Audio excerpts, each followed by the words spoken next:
मैं सेशन की रिकॉर्डिंग अपने साइड में कर रहा हूँ, और सेशन के बाद आपको ये रिकॉर्डिंग शेयर हो जाएगी। ठीक है। श्योर। और सेशन के बाद आप लोग आज अपनी ईमेल आईडी ग्रुप में शेयर कर दीजिएगा, तो मैं आप लोग को स्लाइड्स, नोट्स और जो लैब सेटअप का जो सॉफ्टवेयर है वो मैं शेयर कर दूंगा। ठीक है। अभी हम जो सेशन करेंगे, मंडे ट्यूसडे और वेंसडे हम सेशन करेंगे, और लैब सेटअप हम थर्सडे को करेंगे, यानी एक पूरा सेशन हम करेंगे लैब सेटअप के लिए। तो आपके पास 3 दिन है, आप उन एप्लीकेशंस को डाउनलोड कर सकते हैं। क्लियर है मेरी बात? या आप लोग अभी अपनी ईमेल आईडी अगर शेयर कर देंगे तो मैं तुरंत शेयर कर दूंगा, क्योंकि मेरे पास कंटिन्यूस बैचेस होते हैं, तो फिर टाइम लगेगा। ठीक है ना? जूम चैट विंडो और आपको दिख रही होगी, आप लोग अभी 2 मिनट लगेगा, अपनी ईमेल आईडी शेयर कर दीजिए। ठीक है। अमितेश, जावेद, जयंत। या ये एक फोल्डर है, जीएनटिक सॉफ्टवेयर फॉर लैब सेटअप। ये आपको इस फोल्डर में जाना, ये फोल्डर मैं आप लोग को शेयर कर रहा हूँ, और इस फोल्डर में से क्या आपको डाउनलोड करना है वो मैं आपको बता देता हूँ। Wait.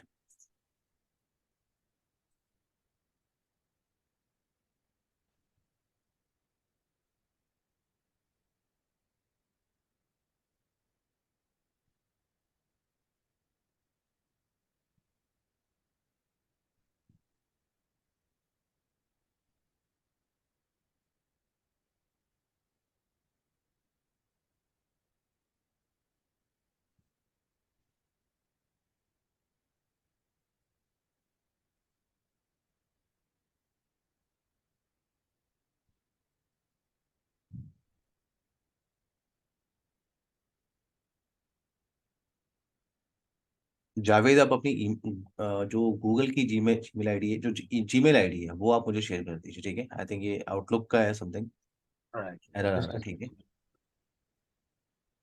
It's B009178 6। आप प्लीज प्लीज टाइप कर दीजिए।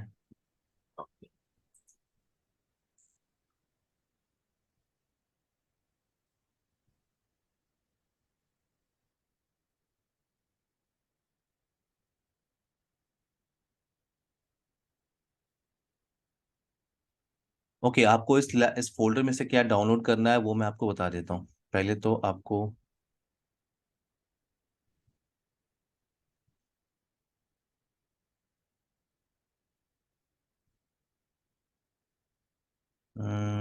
ओके, नो प्रॉब्लम, चलिए ठीक है, मैं भी शेयर करता हूँ। आपको डाउनलोड क्या करना है वो मैं आपको एक्सप्लेन कर देता हूँ। आपको जो फाइलें डाउनलोड करनी है ये है EVNG डिस्क 1, VMD के फाइल, एक आपको EVNG MF डाउनलोड करना है, EVNG OVF, ये 3 फाइलें आपको डाउनलोड करनी है।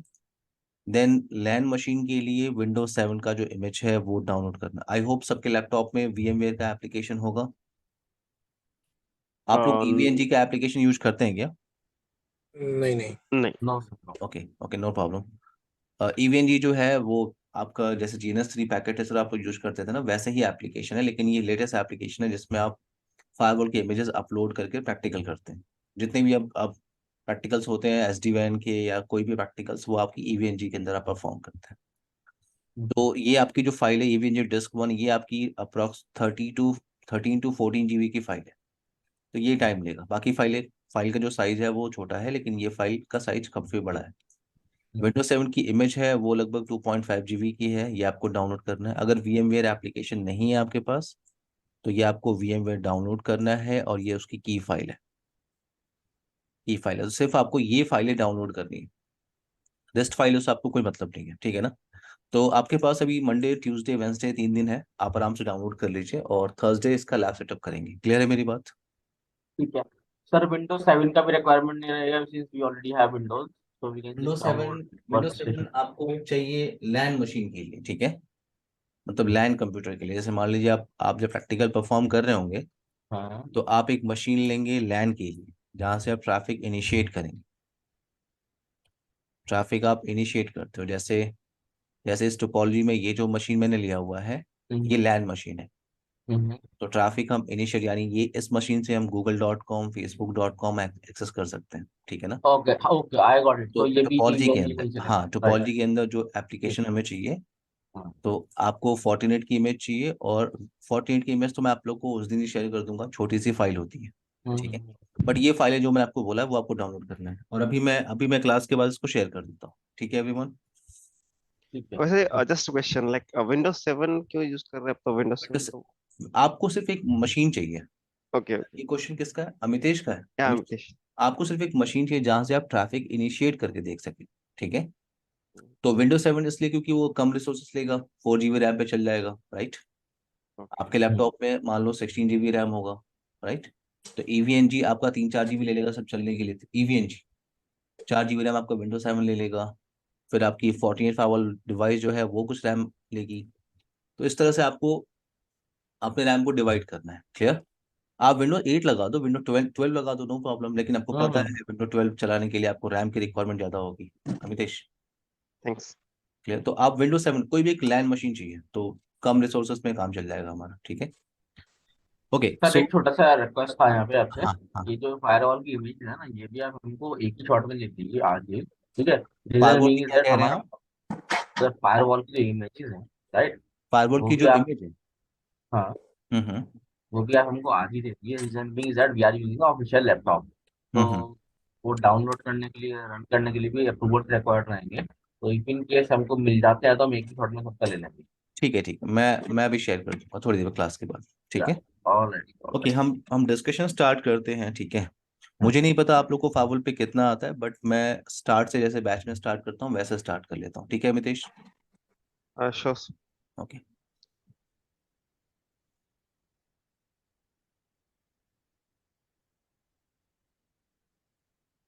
तो ये जो ट्रेनिंग है वो 14 फावल डिवाइस के लिए है, और ये सारा टॉपिक हम डिस्कशन करेंगे। वेट, सो आज का जो डिस्कशन है वो टॉपिक डिस्कशन है। ठीक है, हम क्या क्या टॉपिक कवर करने वाले हैं इन कंप्लीट ट्रेनिंग। मैंने अभी आपको बोला कि आपको स्लाइड जो है शेयर हो जाएगी, और जो लैब सेटअप सॉफ्टवेयर है वो शेयर हो जाएगा। 14 मॉड्यूल्स है जो आपको कंप्लीट ट्रेनिंग में डिस्कशन करना है। ठीक है, फर्स्ट टॉपिक आपका क्या है? Introduction and initial configuration. Introduction और इनिशियल कॉन्फ़िगरेशन, इसमें आपको डिस्कशन करना है प्रोडक्ट फैमिली के बारे में। प्रोडक्ट फैमिली क्या है? जैसे आप राउटर पे काम करते हो, आप स्विचेस पे काम करते हो, ठीक है ना। जयंत, आप माइक म्यूट कर लीजिए। जब आपकी कोई क्वेश्चन होगा तो आप प्लीज अनम्यूट अनम्यूट कर लीजिएगा, नो प्रॉब्लम। ठीक है जयंत, कोई क्वेश्चन होगा तो आप लोग माइक अनम्यूट कर सकते हैं।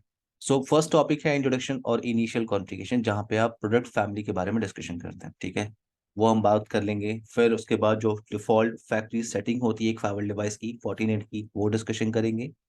कैसे CLI पे उसे एक्सेस करते हैं, और ग्राफिकली कैसे एक्सेस करते हैं, और कितने CLI कमांड्स हैं, और उन CLI कमांड्स का यूज कैसे करते हैं, वो हम यहाँ पे बात करेंगे।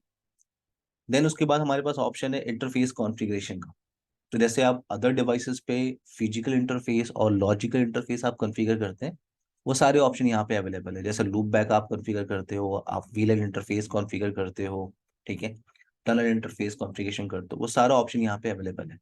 यानी फोर्टिनेट भी आपको ऑप्शन देता है फिजिकल इंटरफेस कॉन्फ़िगरेशन करने के लिए और लॉजिकल इंटरफेस कॉन्फ़िगरेशन करने के लिए।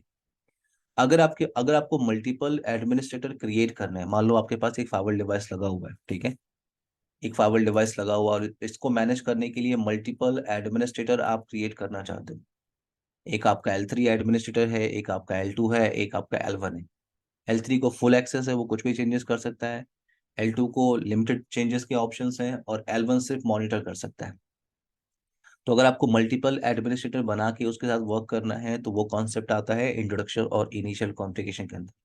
उस टॉपिक को हम बोलते हैं RBAC, role based access control, यहाँ जहाँ पे हम मल्टीपल एडमिनिस्ट्रेटर अकाउंट क्रिएट करते हैं। सो इंटरफेस कॉन्फ़िगरेशन हो गया, लॉजिकल और फिजिकल RBAC कॉन्सेप्ट। देन हम बैकअप और रिस्टोर के साथ कैसे वर्क करते हैं। बैकअप और रिस्टोर और iOS को अगर अपग्रेड करना हो, जैसे मेरे पास जो 40 OS वर्जन है, फॉर एग्जांपल मेरे पास 5.2 है फॉर एग्जांपल, मुझे उसे 6.2 में अपग्रेड करना है, या 6.2 है, मुझे 7.0 में अपग्रेड करना है। तो अपग्रेड कैसे करते हैं वो डिस्कशन करेंगे। वो भी पार्ट किसका है? इंट्रोडक्शन और इनिशियल कॉन्फ़िगरेशन का।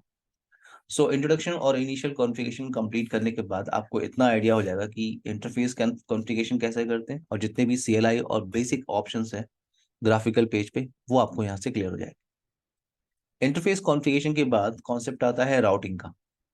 राउटिंग, देखो राउटिंग जो कॉन्सेप्ट है ना, वो आपका राउटर से रिलेटेड है। आप राउटर पे जाते हो, वहाँ पे राउटिंग कॉन्सेप्ट आप यूज करते हो। तो पॉइंट यहाँ पे ये है कि अगर मैं राउटिंग कॉन्सेप्ट राउटर पे यूज करता हूँ, तो मैं फायरवॉल पे क्यों कॉन्फ़िगरेशन करूँ? क्योंकि फायरवॉल मैं इसलिए स्टडी कर रहा हूँ या मैं इसलिए यूज कर रहा हूँ कंपनी के अंदर, क्योंकि मैं फायरवॉल का फीचर यूज कर सकूँ, जो नेक्स्ट जनरेशन फायरवॉल के फीचर्स हैं मैं उसको यूटिलाइज कर सकूँ। तो यहाँ पे फोर्टिनेट अदर वेंडर की तरह आपको ऑप्शन देता है, अदर वेंडर की तरह आपको ऑप्शन देता है कि आप स्टैटिक राउटिंग कॉन्फ़िगरेशन कर सकते हो, डिफॉल्ट राउटिंग कॉन्फ़िगरेशन कर सकते हो, और डायनेमिक राउटिंग आप कॉन्फ़िगरेशन कर सकते हो।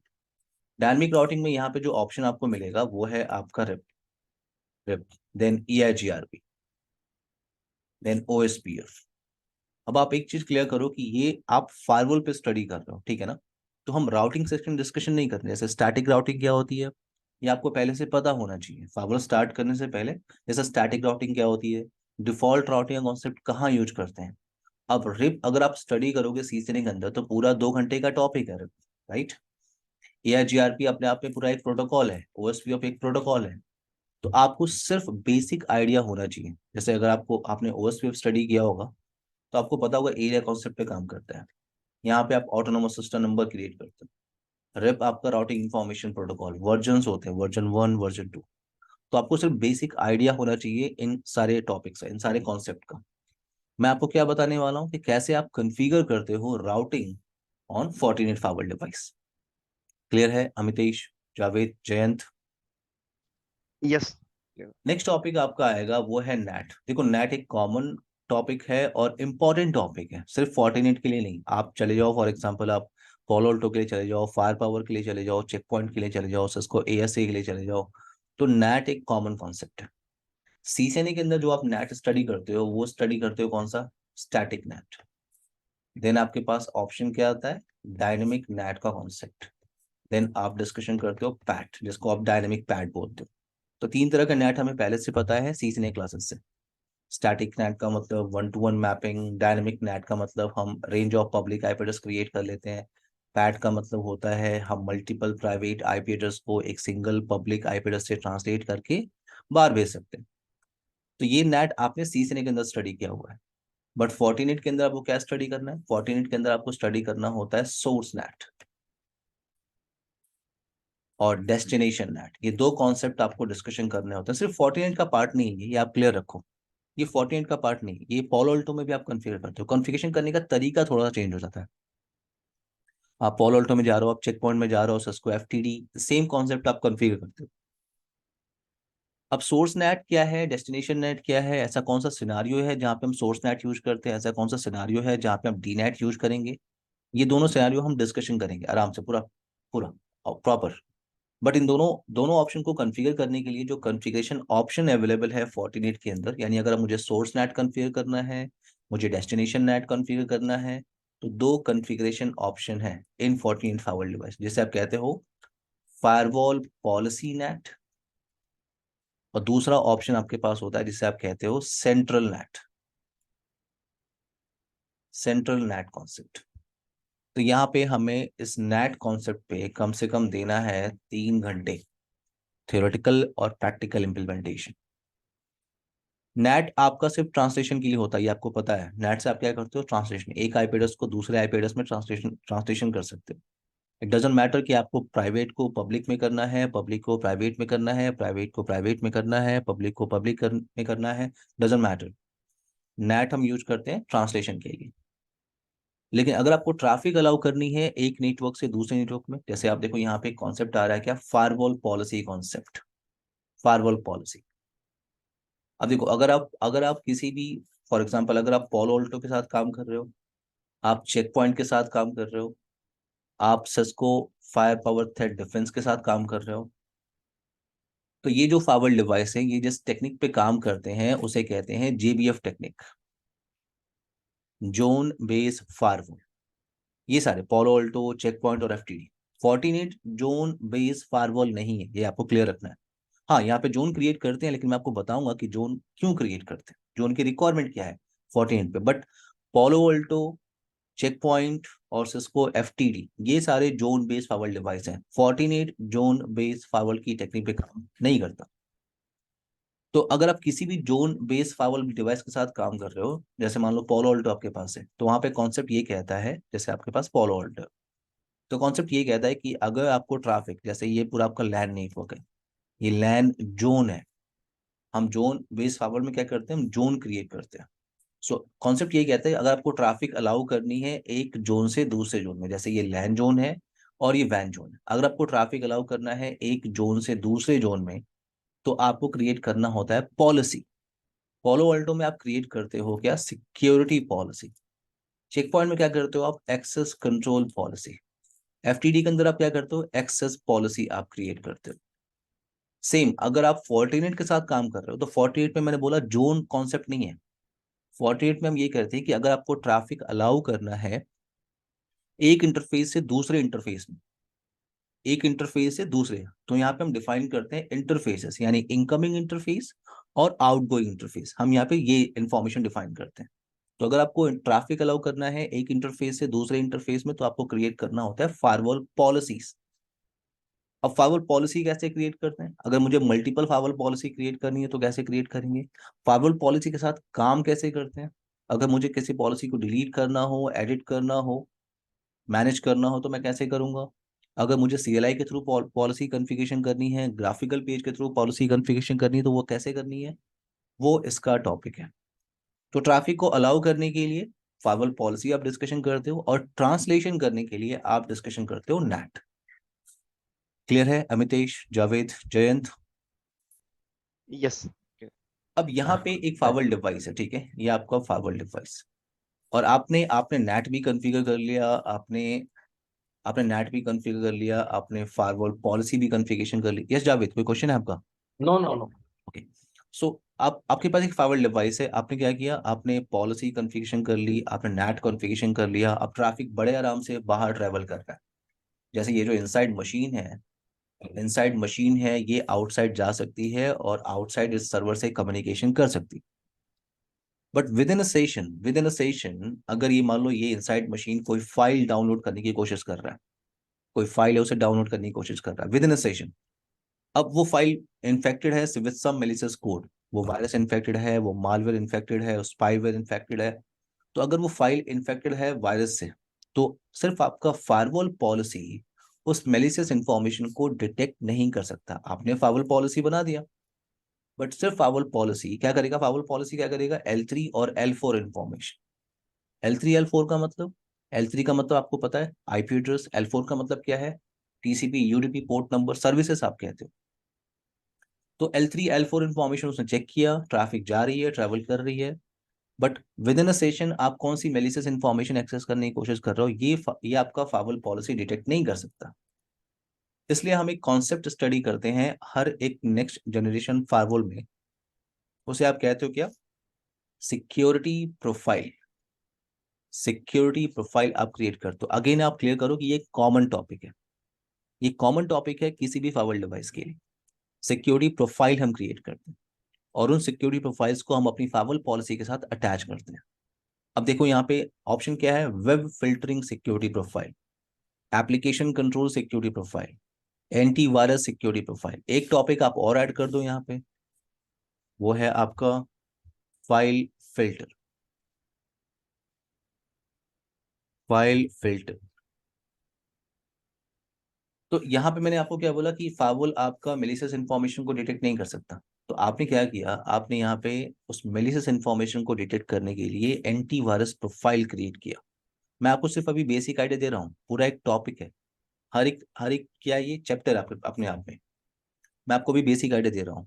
तो यहाँ पे क्या है, एंटीवायरस प्रोफाइल आपने क्रिएट किया। एंटीवायरस प्रोफाइल आप क्रिएट करोगे और आप अपनी पॉलिसी के साथ उस एंटीवायरस प्रोफाइल को अटैच करोगे।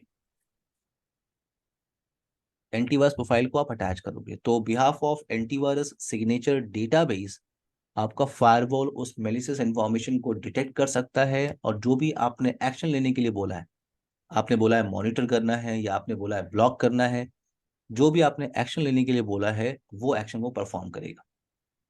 So with in a live session आपका फायरवॉल मेलिशियस इंफॉर्मेशन को डिटेक्ट कर सकता है और उसे ब्लॉक कर सकता है। ये मैंने एक एग्जांपल दिया एंटीवायरस का। मान लो आपको एप्लीकेशन डिटेक्ट करना है, जैसे आपको अपने ऑर्गेनाइजेशन के अंदर फेसबुक एप्लीकेशन ब्लॉक करना है, लिंक्डइन एप्लीकेशन को मॉनिटर करना है, गेमिंग कैटेगरी के जितने भी एप्लीकेशन है आपको ब्लॉक करना है, तो आप उसे कर सकते हो एप्लीकेशन कंट्रोल से। एप्लीकेशन कंट्रोल, अब देखो यहाँ पे 14 में क्या बोलते हो आप, एप्लीकेशन कंट्रोल। अगर आप यही कॉन्सेप्ट पॉलो अल्टो में स्टडी करते हो तो आप उसे कहते हो application identification, app ID concept. Okay, clear है मेरी बात? नाउ अब एप्लीकेशन कंट्रोल से आप एप्लीकेशन डिटेक्ट कर सकते हो। देन आपके पास वेब फिल्टरिंग का कॉन्सेप्ट है। अगर मान लो मुझे किसी किसी यूआरएल के साथ काम करना है, मान लो मेरे पास कोई यूआरएल है, वेट,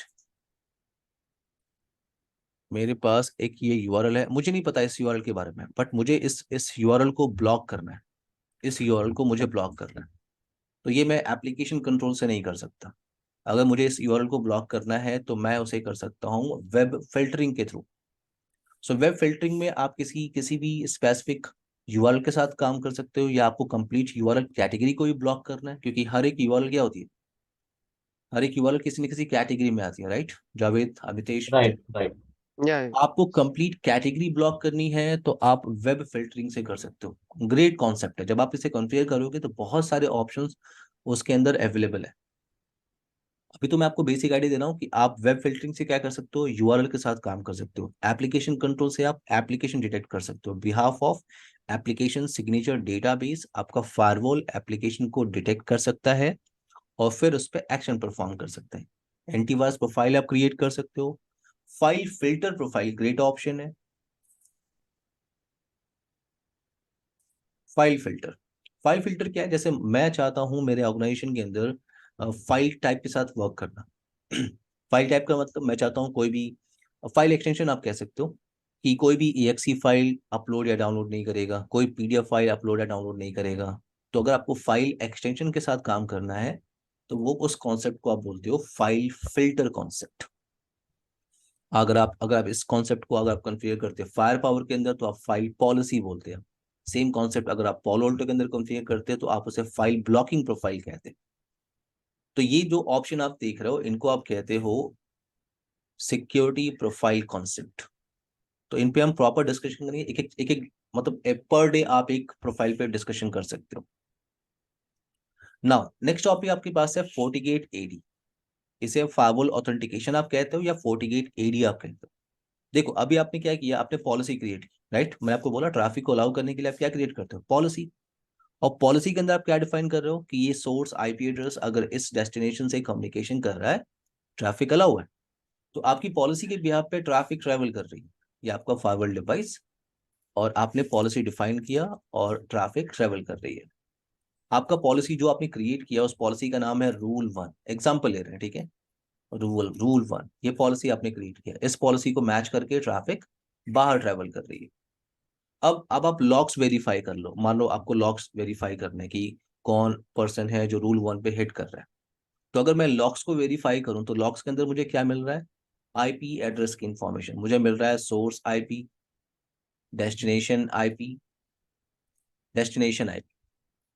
यानी मुझे ये पता है कि सोर्स IP कौन है और किस डेस्टिनेशन IP से कम्युनिकेशन कर रही है, बट मुझे ये नहीं पता है किस यूजर अकाउंट ने ये ट्रैफिक इनिशिएट किया था।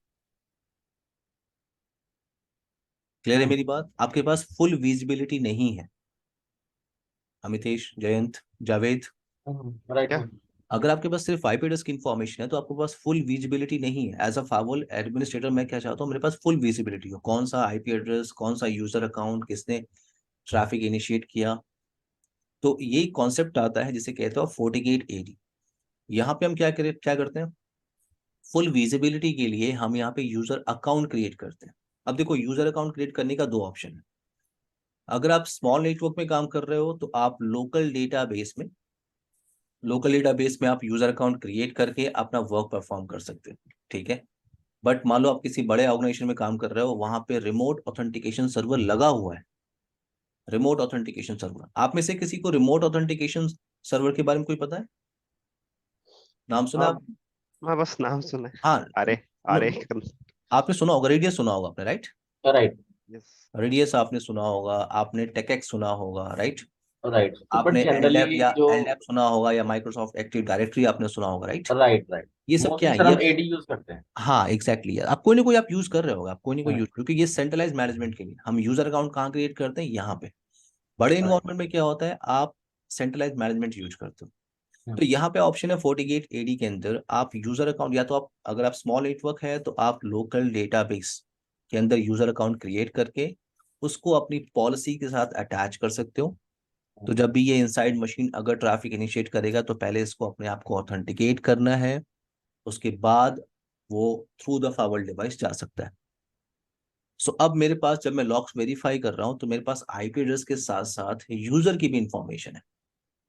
ये रिक्वायरमेंट क्यों है? क्योंकि हो सकता है, देखो, अगर मैं फोर्टीगेट एडी का कॉन्सेप्ट अगर डिस्कशन नहीं करता हूँ तो प्रॉब्लम क्या होगी कि यहाँ पे इस मशीन पे आईपी एड्रेस तो फिक्स है, बट इस मशीन पे मल्टीपल यूजर्स काम करते हैं, अलग अलग टाइम पे मल्टीपल यूजर्स काम करते हैं। तो आपको नहीं पता किस यूजर ने उस मेलिशियस एप्लीकेशन को एक्सेस किया था, किस यूजर ने उस मेलिशियस फाइल को डाउनलोड या अपलोड करने की कोशिश की थी। तो फॉर फुल विजिबिलिटी आप क्या करते हो, फोर्टीगेट एडी का कॉन्सेप्ट आप यूज करते हो। मैंने बोला आप यूजर अकाउंट लोकल डेटाबेस में बना लो, या अगर आपके नेटवर्क में कोई रिमोट ऑथेंटिकेशन सर्वर है, यानी रेडियस, टेकैक्स, एलडैप।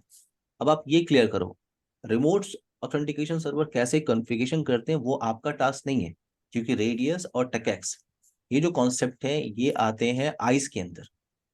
सिस्को के अंदर एक डिवाइस हम स्टडी करते हैं, सीसीएनपी सिक्योरिटी का मॉड्यूल, उसे कहते हैं आइस, आइडेंटिटी सर्विस इंजन। पहले हम यूज करते थे C S A C S, ठीक है, अब हम यूज करते हैं आइस। सो आइस के अंदर आप कन्फिगर करते हो रेडियस, टेकैक्स, यानी अगर आप अपने आइस डिवाइस को यूज करना चाहते हो एज अ रेडियस सर्वर या एज अ टेकैक्स, आप डिसाइड कर सकते हो। अब इसको कॉन्फ़िगर करने के लिए सेपरेट एडमिनिस्ट्रेटर होता है, ठीक है ना, लेकिन आपका एज अ फावल एडमिनिस्ट्रेटर आपका रोल क्या है? तो आपको अपने फावल डिवाइस को लिंक करना है इस रिमोट ऑथेंटिकेशन सर्वर के साथ। मान लो आपके पास एलडैप है, तो मैं आपको ये बता दूंगा, देखो अब मैं आपको क्या बता सकता हूँ, एलडैप।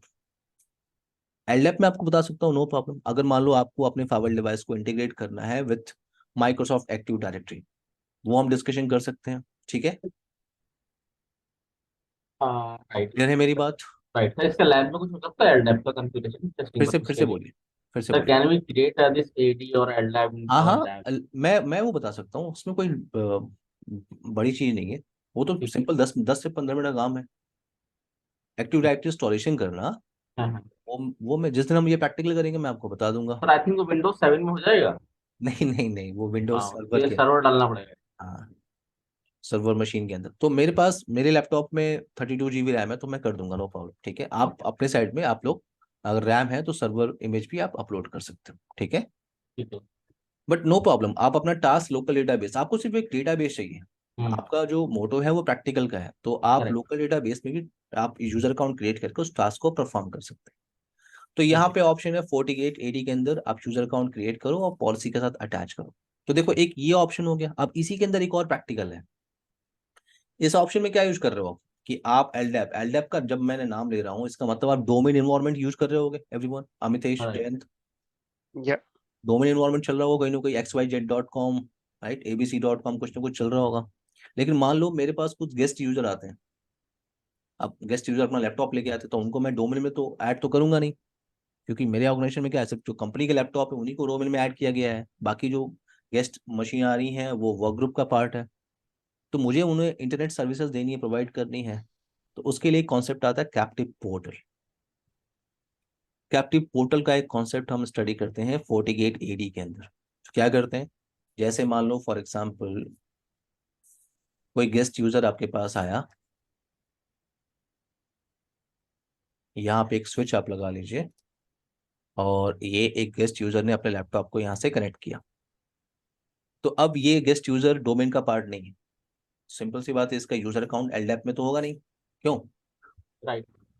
तो अब यहाँ पे क्या होता है कि मैंने गेस्ट यूजर से कहा कि सर आप ये केबल अटैच करो, नो प्रॉब्लम, आप केबल अटैच करो।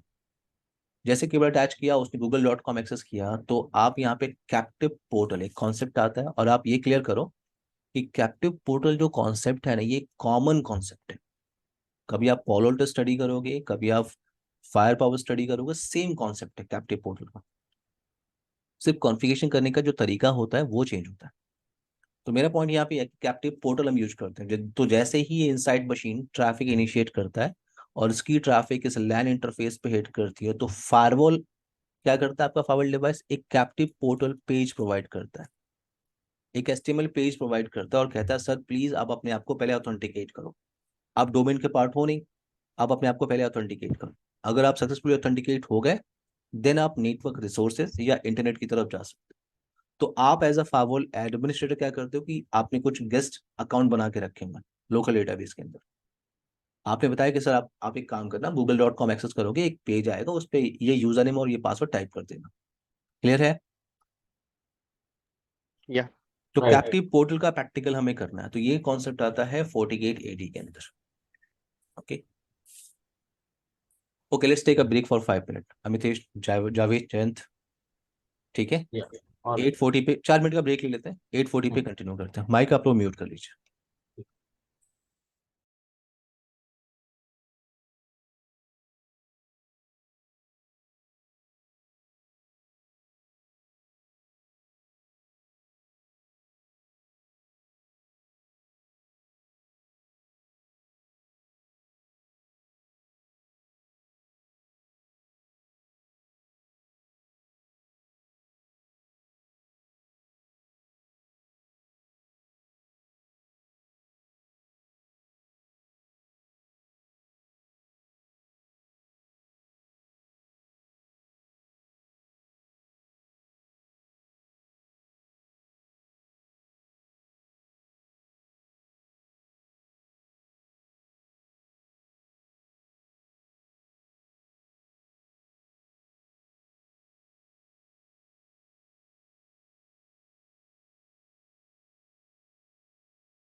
एवरीवन, सबको मेरी आवाज आ रही है? अमितेश, जावेद, जयंत, या Yeah. ओके, कंटिन्यू करते हैं डिस्कशन अपना। नेक्स्ट टॉपिक आपका जो है वो है वर्चुअल डोमेन, आप कहते हैं उसको वर्चुअल डोमेन, या इन शॉर्ट आप कहते हो उसको वीडोम कॉन्सेप्ट। तो ये एक कॉमन कॉन्सेप्ट है। जैसे आप अगर आप सिस्को ASA में काम कर रहे हो तो वहां पे कहते हो आप सिक्योरिटी कॉन्टेक्स्ट। अगर आप पोलोल्टो में काम कर रहे हो तो उसे आप कहते हो वर्चुअल सिस्टम। तो आप क्या करते हो वर्चुअल डोमेन के अंदर, आपसे एक सिंगल फाइवल डिवाइस को मल्टीपल वर्चुअल फाइवल डिवाइस में डिवाइड कर सकते हो। जैसे मैं एग्जांपल आपको बता रहा हूँ कि यहाँ पे एक फाइवल डिवाइस मेरे पास है, और ये फाइवल डिवाइस आपने क्या किया, एक स्विच के साथ कनेक्ट किया, और स्विच के साइड में मल्टीपल वीलैंस चल रहे हैं या डिपार्टमेंट्स चल रहे हैं, मल्टीपल डिपार्टमेंट्स आपके पास है। जैसे आपके पास मार्केटिंग डिपार्टमेंट है, यहाँ पे सेल्स डिपार्टमेंट है, और HR डिपार्टमेंट है। अब हर एक डिपार्टमेंट के लिए फॉर एग्जांपल मेरी जो रिक्वायरमेंट है वो अलग है। अब जैसे ये मार्केटिंग है आपका, ये सेल्स है, ये HR है। तो मार्केटिंग के लिए और मार्केटिंग, सेल्स और HR के लिए मुझे separate type of net policy, security profile, VPN configuration मुझे चाहिए, यानी मैं हर एक डिपार्टमेंट के लिए डेडिकेटेड फाइबर डिवाइस चाहता हूँ। या आप कह सकते हो कि मैं मार्केटिंग और सेल्स के लिए मुझे डेडिकेटेड L3 फाइबर डिवाइस चाहिए, और HR टीम के लिए मुझे एक डेडिकेटेड L2 फाइबर डिवाइस चाहिए, लेयर 2 फाइबर डिवाइस। सो इस सिनारियो में आपको क्या करना होगा, आपको 3 सेपरेट फिजिकल बॉक्सेस के साथ आपको जाना पड़ेगा। अगर आप 3 फिजिकल बॉक्सेस के साथ जा रहे हो तो प्रॉब्लम क्या होगी, कॉस्ट की प्रॉब्लम होगी। कॉस्ट काफ़ी हाई हो जाएगा क्योंकि आपके पास 3 फिजिकल सेपरेट डिवाइसेस आपको चाहिए। अभी मैं 3 डिपार्टमेंट की बात कर रहा हूँ। मान लो अगर 10 वीलैन है या 10 डिपार्टमेंट है, तो आपको क्या करना पड़ जाएगा, 10 फाइबर डिवाइसेस आपको बाई करने पड़ जाएंगे। तो यहाँ पे एक कॉन्सेप्ट आता है कि आप एक सिंगल बिग बॉक्स परचेज कर लो, और with the help of license आप अपने सिंगल फाइबर डिवाइस को मल्टीपल वर्चुअल फाइबर डिवाइस में डिवाइड कर सकते हो। और उस कॉन्सेप्ट को आप क्या बोलते हो, वीडोम, वर्चुअल डोमेन। तो आपने क्या किया, आपने सिंगल फाइबर डिवाइस को मल्टीपल वर्चुअल फाइबर डिवाइस में डिवाइड किया। ये आपका मार्केटिंग फाइबर डिवाइस है, ये सेल्स है, और ये HR। और ये रिसोर्सेज है, ये इंटरफेसेस जो है इनको आप कहते हो रिसोर्सेज। तो सबसे पहले तो आप अपने फाइबर डिवाइस को मल्टीपल वर्चुअल फाइबर बॉक्स में डिवाइड करते हो, और ये जो आपके पोर्ट है, for example port 2, port 3, port 4, port 5, port 6, port 7, सबसे पहले तो आप अपने फाइबर डिवाइस को मल्टीपल वर्चुअल फाइबर बॉक्स में आप डिवाइड करोगे। फिर आप इंटरफेसेस को असाइन करते हो। जैसे पोर्ट नंबर 2 और 3 मैंने असाइन किया मार्केटिंग वीडोम्स को या मार्केटिंग फाइबर डिवाइस को। तो जब भी आप मार्केटिंग फाइबर बॉक्स के अंदर लॉग इन करोगे तो आपको 2 इंटरफेसेस मिलेंगे। मतलब आपको ऐसा लग रहा है कि आपके पास एक फाइबर डिवाइस है जिस पे 2 इंटरफेसेस है। और ये जो फाइबर डिवाइस है, ये आपस में इनका कोई कम्युनिकेशन नहीं है। क्लियर है मेरी बात? मार्केटिंग फाइबर बॉक्स को नहीं पता है कि सेल्स और HR भी है। क्लियर है? इस कॉन्सेप्ट को आप बोलते हो वर्चुअल डोमेन, यानी आप सिंगल फाइबर बॉक्स को मल्टीपल वर्चुअल फाइबर बॉक्स में डिवाइड कर सकते हो। यस अमितेश, कोई क्वेश्चन है? नो। ओके। सो यहाँ पे आपका वर्चुअल, देखो अभी मैं सिर्फ आइडिया दे रहा हूँ, जब आप डिस्कशन करोगे तो हम प्रैक्टिकल वहां पर फॉर्म करेंगे। नेक्स्ट कॉन्सेप्ट आपके पास आता है लेयर 2 फायरवॉल। तो आप ये क्लियर करो, आप अपने फायरवॉल डिवाइस को 2 मोड में यूज कर सकते हो, किसी भी फायरवॉल डिवाइस को। जैसे आप M14 के साथ वर्क कर रहे हैं, तो आप फायरवॉल को या तो यूज करो as a L3 firewall device, जिसको आप क्या बोलते हो, नेट मोड फायरवॉल, या आप इसको क्या बोलते हो, रूटेड मोड फायरवॉल। या आप अपने फायरवॉल डिवाइस को यूज कर सकते हो एज अ लेयर 2 फायरवॉल, या आप उसको क्या बोलते हो, ट्रांसपेरेंट फायरवॉल डिवाइस। सो अगर मेरे पास कोई फायरवॉल है, जैसे मेरे पास ये एक डिवाइस है, एक फायरवॉल डिवाइस है, और इस फायरवॉल डिवाइस को मैं यूज कर रहा हूँ as a L3 firewall device, for example इसको मैं यूज कर रहा हूँ as a L3 firewall device, L3। So अगर ये फायरवॉल L3 है तो इसके ये जो इंटरफेसेस आपको दिख रहे हैं, ये इंटरफेसेस आपके L3 इंटरफेसेस हैं। इसका मतलब आप IP एड्रेस कॉन्फ़िगरेशन कर सकते हैं इन इंटरफेसेस पे। आप IP एड्रेस कॉन्फ़िगरेशन कर सकते हैं, राउटिंग कॉन्फ़िगरेशन कर सकते हैं, NAT कर सकते हैं, VPN कर सकते हैं आप, और जो भी आपका नेक्स्ट जनरेशन फायरवॉल फीचर्स है वो आप कॉन्फ़िगर कर सकते हैं। तो ग्रेट फीचर है L3 फायरवॉल डिवाइस के साथ। लेकिन अगर आप इस फायरवॉल डिवाइस को यूज कर रहे हैं as a L2 firewall device, as a transparent firewall device, तो आप ये क्लियर करिए कि ये जो इंटरफेसेस हैं इनको आप L2 इंटरफेस बोलते हो। मैं स्विच पोर्ट की बात नहीं कर रहा हूँ, स्विच पोर्ट नहीं है। L2 इंटरफेस का मतलब आप इन इंटरफेसेस पे IP एड्रेस कॉन्फ़िगर नहीं कर सकते। अगर ये फाइवल आप क्या यूज कर रहे हो, एज अ लेयर 2 फाइवल, आप इन इंटरफेसेस पे IP एड्रेस कॉन्फ़िगरेशन नहीं कर सकते। आप इस पूरे बॉक्स पे राउटिंग नहीं कर सकते, नेट नहीं कर सकते, VPN नहीं कर सकते। बट ये पूरा का पूरा फायरवॉल है, नेक्स्ट जनरेशन फायरवॉल है, तो आप नेक्स्ट जनरेशन फायरवॉल का फीचर यूज कर सकते हैं।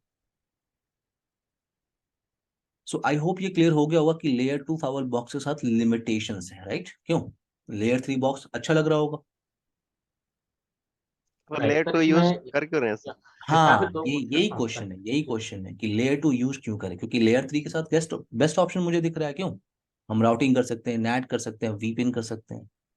तो लेयर 2, ऐसा कौन सा सिनारियो है जहां पे मैं यूज करना चाहूंगा अपने बॉक्स को एज अ लेयर 2 फाइबर? वही टॉपिक हमें यहाँ डिस्कशन करना है। अमितेश, जयंत, जयंत, आपको मेरी आवाज आ रही है? हाँ जी, हाँ जी, आ रही है। ओके ओके, ठीक है। तो यही हमें डिस्कशन करना है कि ऐसा कौन सा सिनेरियो, क्योंकि लेयर 3 के साथ तो हमें बेस्ट ऑप्शन दिख रहा है जावेद। या तो ऐसा कौन सा सिनारियो है जहां पे मैं अपने फाइवल बॉक्स को लेयर टू फाइवल बॉक्स की तरह यूज करना चाहूंगा? तो ये हम डिस्कशन करेंगे यहाँ पे, और कैसे हम अपने बॉक्स को यूज करते हैं एज अ लेयर टू फाइवल, ये यहाँ पे टॉपिक कॉन्फ़िगरेशन कैसे करें। नेक्स्ट टॉपिक प्लीज, आप लोग माइक टर्न ऑफ कर लीजिए प्लीज। सर एक क्वेश्चन था मेरे यहाँ पे। हाँ हाँ please. L3 sir firewall clear है, उस पर क्या क्या हम कर सकते हैं, बट इफ आई हाँ talk about next generation firewall, तो नेक्स्ट हाँ जनरेशन फायरवॉल में हमारे पास एडिशनल फीचर्स क्या आ रहे हैं what L3 can not do? Uh, फिर से आप बोलिए, आप L3 फाइवल डिवाइस में ऐसे कौन से फीचर्स हैं? नहीं, आई विल टू से, एक हमारे पास L3 फायरवॉल है, वी नो हाँ the capabilities of L3 firewall, वो हाँ राउटिंग कर सकती है, नेट कर सकती है, वीपीएन बना सकती है, राइट? ठीक है। But if we say we have a next generation firewall, तो एडिशनल मेरे को बेनिफिट्स में या फीचर्स क्या क्या अच्छा, आपके पास एक मिलेंगे? L3 फाइवल डिवाइस आप कह रहे हैं? सर मेरे पास एक L3 फायरवॉल है और एक है नेक्स्ट जनरेशन फायरवॉल। आपके पास एक L3 फाइवल बॉक्स है with next generation firewall feature, right? No, एक हाँ खाली L3 फायरवॉल है और हाँ, एक दूसरा फायरवॉल है विद नेक्स्ट जनरेशन तो आप कैपेबिलिटीज। उसको L3 मत बोलिए जावेद, ठीक है? आप उसको बोलिए, L3 फाइवल बॉक्स नहीं बोलते हैं, उसको बोलते हैं पोर्ट बेस्ड फाइवल। नेक्स्ट जनरेशन को नहीं, एक आपका, आपने बोला आपके पास एक सिंपल फाइवल डिवाइस है, राइट, और एक सर, नेक्स्ट जनरेशन फाइवल बॉक्स, आप यही एक बात कर रहे L3 हैं ना? डिवाइस है, एक L3 फायरवॉल है मेरे पास में और हाँ, एक है नेक्स्ट जनरेशन फायरवॉल। तो आप, मैं आपको वही बता रहा हूँ जावेद कि हम्म L3 फाइवल बॉक्स आप नहीं बोलते हैं, क्योंकि जो हम्म फाइवल होता है ना, हम्म वो L3 और L4 दोनों पे काम करता है। राइट। तो आप इसको बोलते हैं क्या, पोर्ट बेस्ड फाइवल, ओके। ठीक है? और दूसरा होता है जो आपने बोला नेक्स्ट जनरेशन फाइवल। हम्म तो अब पोर्ट बेस्ड फाइवल बॉक्स जो है, इसमें आप जो फिल्टर करते हो पैकेट को, वो आप L3 और L4 के बिहाफ पे करते हो। हम्म जैसे आपका ग्रेट एग्जांपल क्या है, सिस्को ASA फाइवल डिवाइस, नाम सुना है आपने इस फाइवल बॉक्स का? Right sir, right. सिस्को का ASA फाइवल बॉक्स, जिसे आप अडेप्टिव सिक्योरिटी अप्लायंस कहते हो, इसको कहते हैं हम पोर्ट बेस्ड फायरवॉल। इस फाइवल के अंदर आपको फिल्टर अगर करना है ट्रैफिक को, तो आप फिल्टर कर सकते हो बेस्ड ऑन L3 और L4। अब देखो, L3 L4 से रिलेटेड एक टॉपिक आपने CCNA के अंदर स्टडी किया होगा, जिसका नाम है ACL, याद है? Access control list. Right. ACL के अंदर आप क्या डिस्कशन करते हो कि आप सोर्स डिफाइन करते हो, आप डेस्टिनेशन डिफाइन करते हो, या प्रोटोकॉल और सर्विस डिफाइन करते हो कि इस सोर्स को मैच करना, इस डेस्टिनेशन को मैच करना, इस प्रोटोकॉल या पोर्ट नंबर को मैच करना, और डिनाई कर देना। क्लियर? राइट। तो इस तरह के फाइवल बॉक्स को हम बोलते हैं पोर्ट बेस्ड फाइवल, और पोर्ट बेस्ड फाइवल किस पे काम करता है, L3 और L4 पे। ठीक है। अब क्या है, अब आता है नेक्स्ट जनरेशन। देखो, अब पोर्ट बेस्ड फाइवल बॉक्स मैं क्यों यूज करना नहीं चाहूंगा? जैसे मान लो आपको फेसबुक को ब्लॉक करना है, तो आपको फेसबुक का पोर्ट नंबर पता है? नहीं? नो।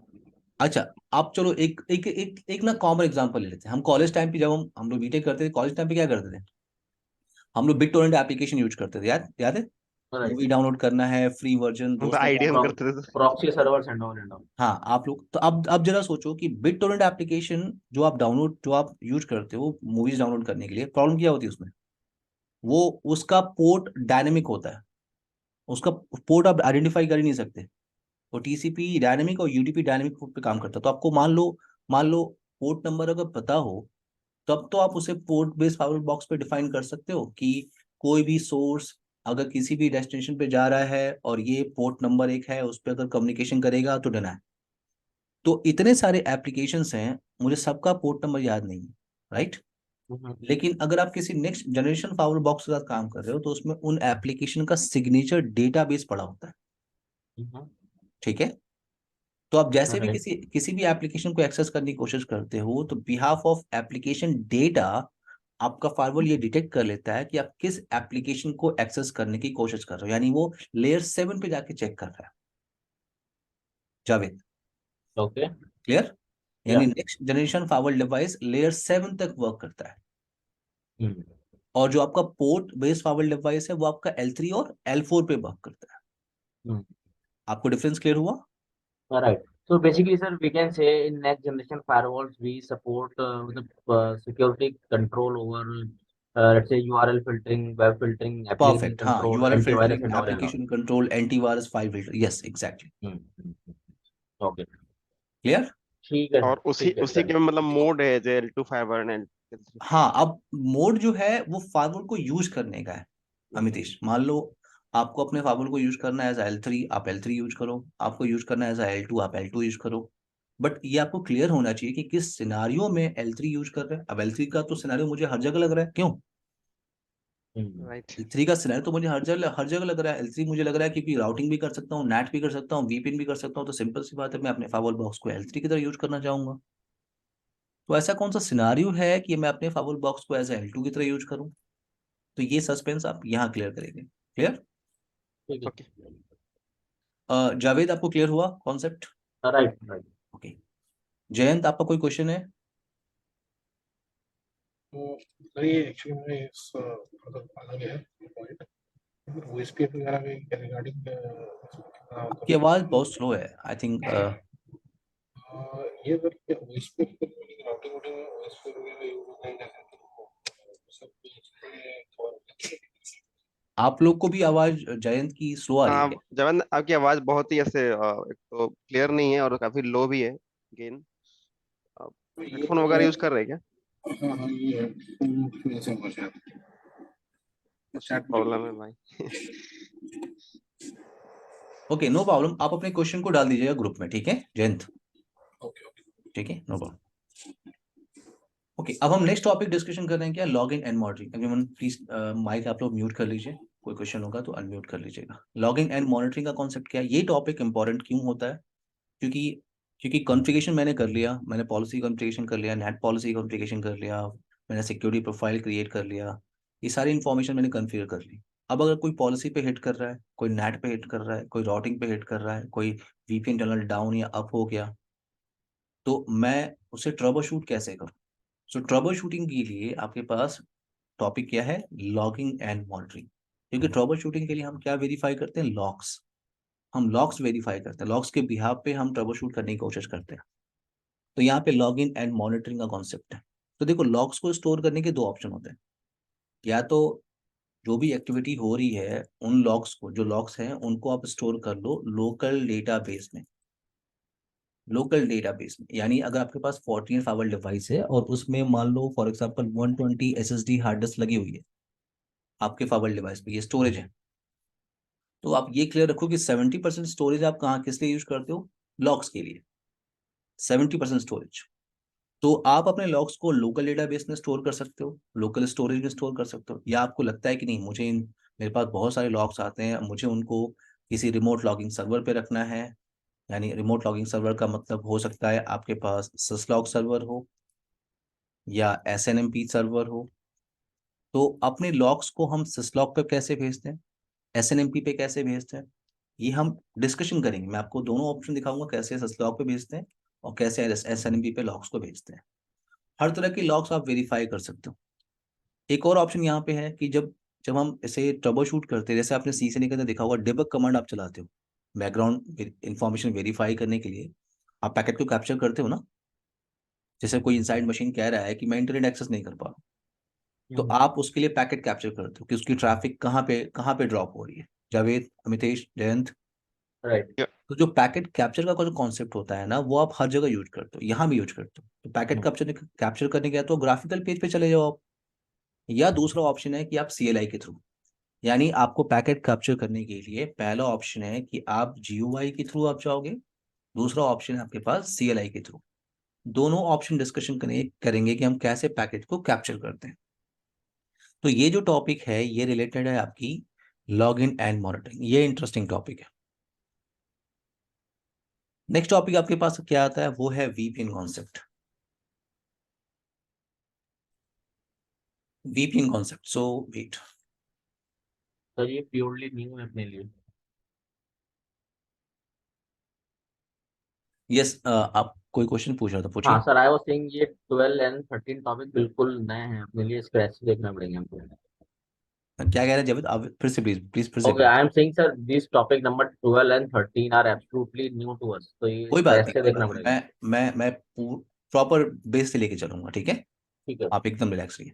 तो क्योंकि मैं अभी आपको ये बताने वाला था कि चैप्टर नंबर 12 और 13 ये वीपीएन से रिलेटेड है, तो सबसे पहले हम क्या बात करेंगे, वीपीएन कॉन्सेप्ट क्या होता है। पहले हम डिस्कशन करेंगे वीपीएन क्या होता है, वीपीएन हम क्यों यूज करते हैं, फीचर क्या है वीपीएन को यूज करने का। देन हमारे पास ऑप्शन है कि L3 वीपीएन क्या होता है, L2 वीपीएन। हमारा टास्क तो L3 वीपीएन पे है, बट मैं आपको बेसिक आइडिया दे दूंगा कि L2 वीपीएन कॉन्सेप्ट भी होता है, ठीक है ना।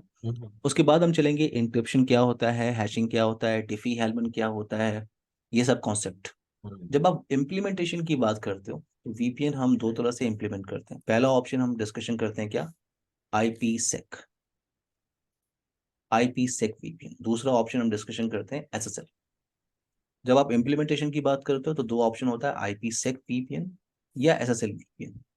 आईपीसेक हम यूज करते हैं site to site VPN connectivity. यानी अगर आपको मल्टीपल ब्रांच ऑफिस कनेक्ट करने हैं, मान लो आपके पास ब्रांच ऑफिस है, branch office A, branch office B, branch office C, multiple branch office है, उनको आपस में आपको कनेक्ट करना इन अ सिक्योर मैनर, तो आपको वहां पे क्रिएट करना होता है site to site connectivity, site to site connectivity, site to site connectivity. Site to site connectivity के लिए आप यूज करते हो हमेशा आईपीसेक। और फोर्टिनेट के अंदर आपको 3 लैब डिस्कशन करने हैं। पहला लैब आपको डिस्कशन करना है route base site to site VPN. दूसरा लैब आप डिस्कशन करोगे policy base site to site VPN. और तीसरा लैब है आपके पास template base site to site VPN. यानी सिर्फ साइट टू साइट प्रैक्टिकल करने के लिए आपके पास 3 ऑप्शन अवेलेबल है, और ये सारे ऑप्शन रिलेटेड हैं अमितेश जयंत आईपीसेक से।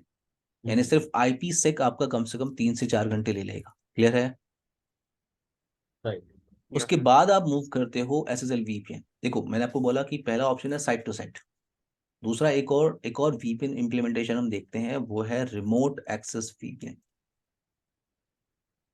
रिमोट एक्सेस वीपीएन आपने सुना होगा। रिमोट एक्सेस वीपीएन में क्या होता है, जो आउटसाइड यूजर है, जो होम यूजर है, वो क्या करता है, कंपनी के प्राइवेट रिसोर्सेज एक्सेस करना चाहता है।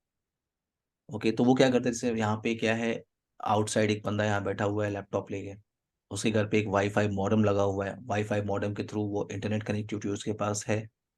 और इधर ये जो वीपीएन गेटवे डिवाइस है, इधर आपका डीएमडी नेटवर्क है फॉर एग्जांपल।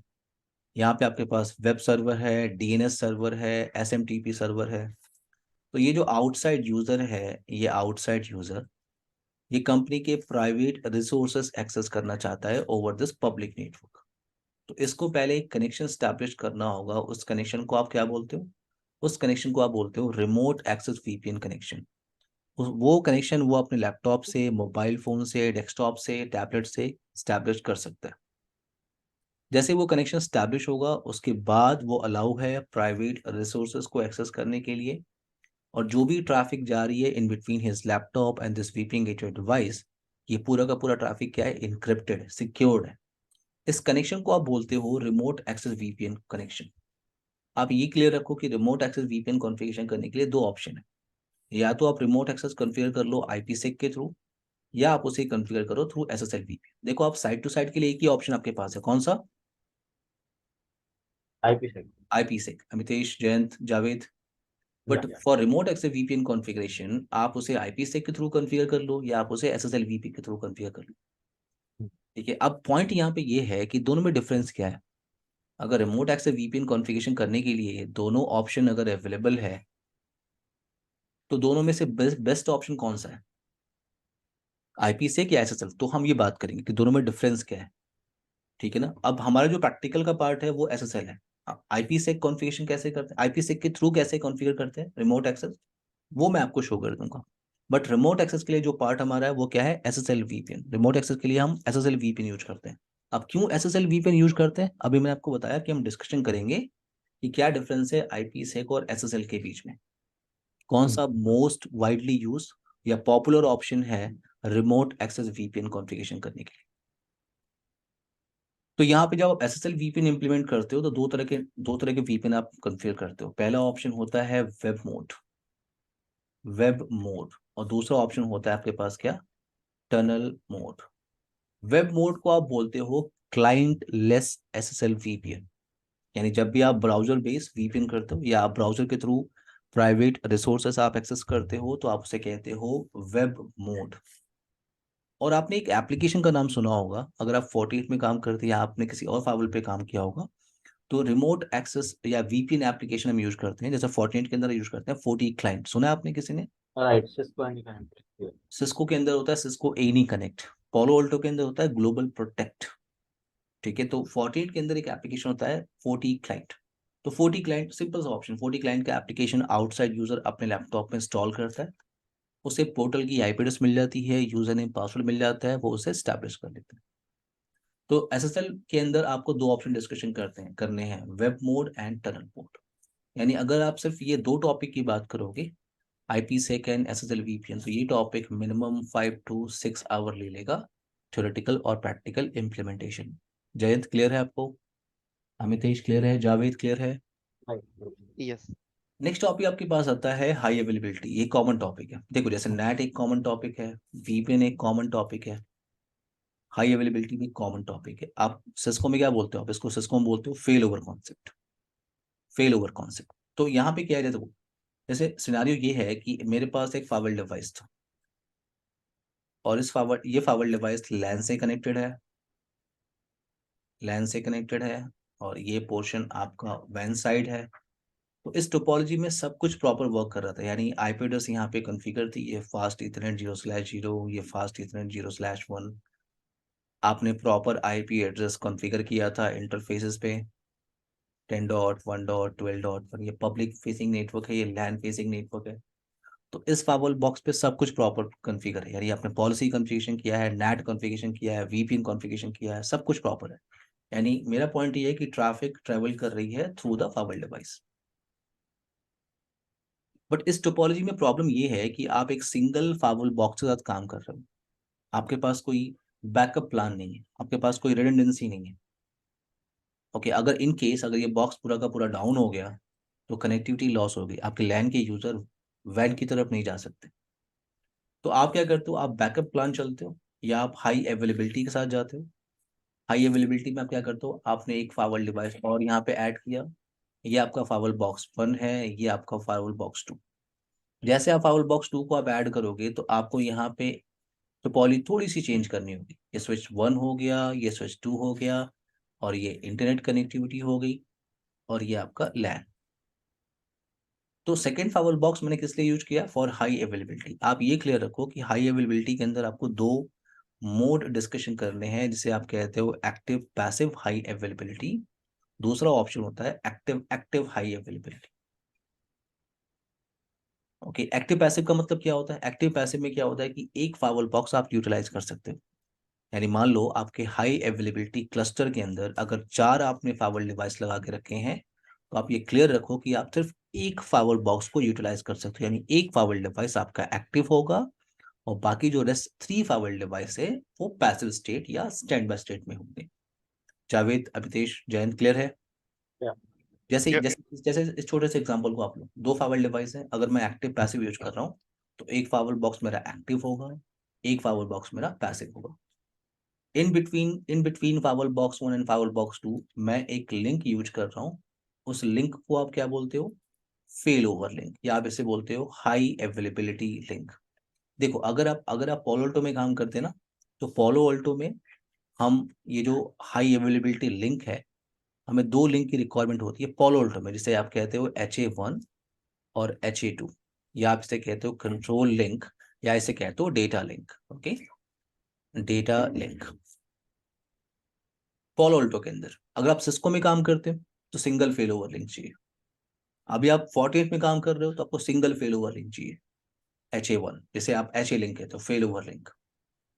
अब फेल ओवर लिंक का काम क्या है? तो पहले आप ये देखो कि आपने बोला कि एक्टिव पैसिव। एक्टिव का सर मतलब, 40 नेट में सिंगल केबल लगती है दो डिवाइसेस के बीच में। फिर से बोली जावे। सर 40 नेट में हम्म, दो फायरवॉल्स के बीच में सिंगल केबल लगता है अच्छे के लिए। हाँ, आपको रिक्वायरमेंट सिर्फ देखो, आप ऐड बैकअप लिंक आप बहुत सारे ऐड कर सकते हो जावेद, ओके, लेकिन मैंने बट कहा पीआर मिनिमम इज आपको वन। आपको जो रिक्वायरमेंट होती है वो सिर्फ एक लिंक की होती है। हम्म अब जैसे पोलो अल्टो मैंने आपको बोला कि रिक्वायरमेंट ही दो लिंक की है, आपको दो लिंक यूज ही करने पड़ेंगे। क्लियर है? राइट। आपको ASA के अंदर सिंगल लिंक चाहिए। अब यहाँ पे मुझे सिर्फ Fortinet के अंदर आपको सिंगल फेल ओवर लिंक चाहिए होता है। अगर आपको ये लग रहा है कि ये लिंक डाउन हो सकता है तो आप बैकअप लिंक बना लो, नो प्रॉब्लम। आपने एक बैकअप लिंक ले लिया और भी बैकअप लिंक ले लिया। Fortinet का बेनिफिट ये है जावेद कि आप मल्टीपल बैकअप लिंक ले सकते हो। अगर आप Palo में काम करते हैं ना, तो आप एक ही बैकअप लिंक ले सकते हो। आपके पास बहुत सारे इंटरफेस अभी फ्री हैं, लेकिन आप बैकअप लिंक एक ही ले सकते हो। Palo का ड्रॉबैक क्या है कि आपका एक बैकअप लिंक H1 ले लिया आपने कि अगर ये डाउन हुआ तो ये रिस्पॉन्सिबिलिटी ले लेगा। आपने एक और लिंक ऐड किया कि अगर ये डाउन हो गया तो ये रिस्पॉन्सिबिलिटी ले लेगा। तो आप सिर्फ एक ही बैकअप लिंक बना सकते हो। Fortinet का बेनिफिट ये है कि आप मल्टीपल बैकअप लिंक बना सकते हो। तो कभी आप जब भी आप फावर को कंपेयर कर रहे हो ना, तो आप इस तरह से कंपेयर कर सकते हो। आपसे पूछता है कि 48 के हाई अवेलेबिलिटी और Palo के हाई अवेलेबिलिटी में क्या डिफरेंस है, तो आप ये बता सकते हो। क्लियर? ठीक है, डन। ओके, सो हाई अवेल, अब मैंने बोला एक्टिव पैसिव। एक्टिव पैसिव का मतलब क्या है कि एक फावर बॉक्स आपका एक्टिवली मैनेज करेगा ट्रैफिक को, Y other is synchronised.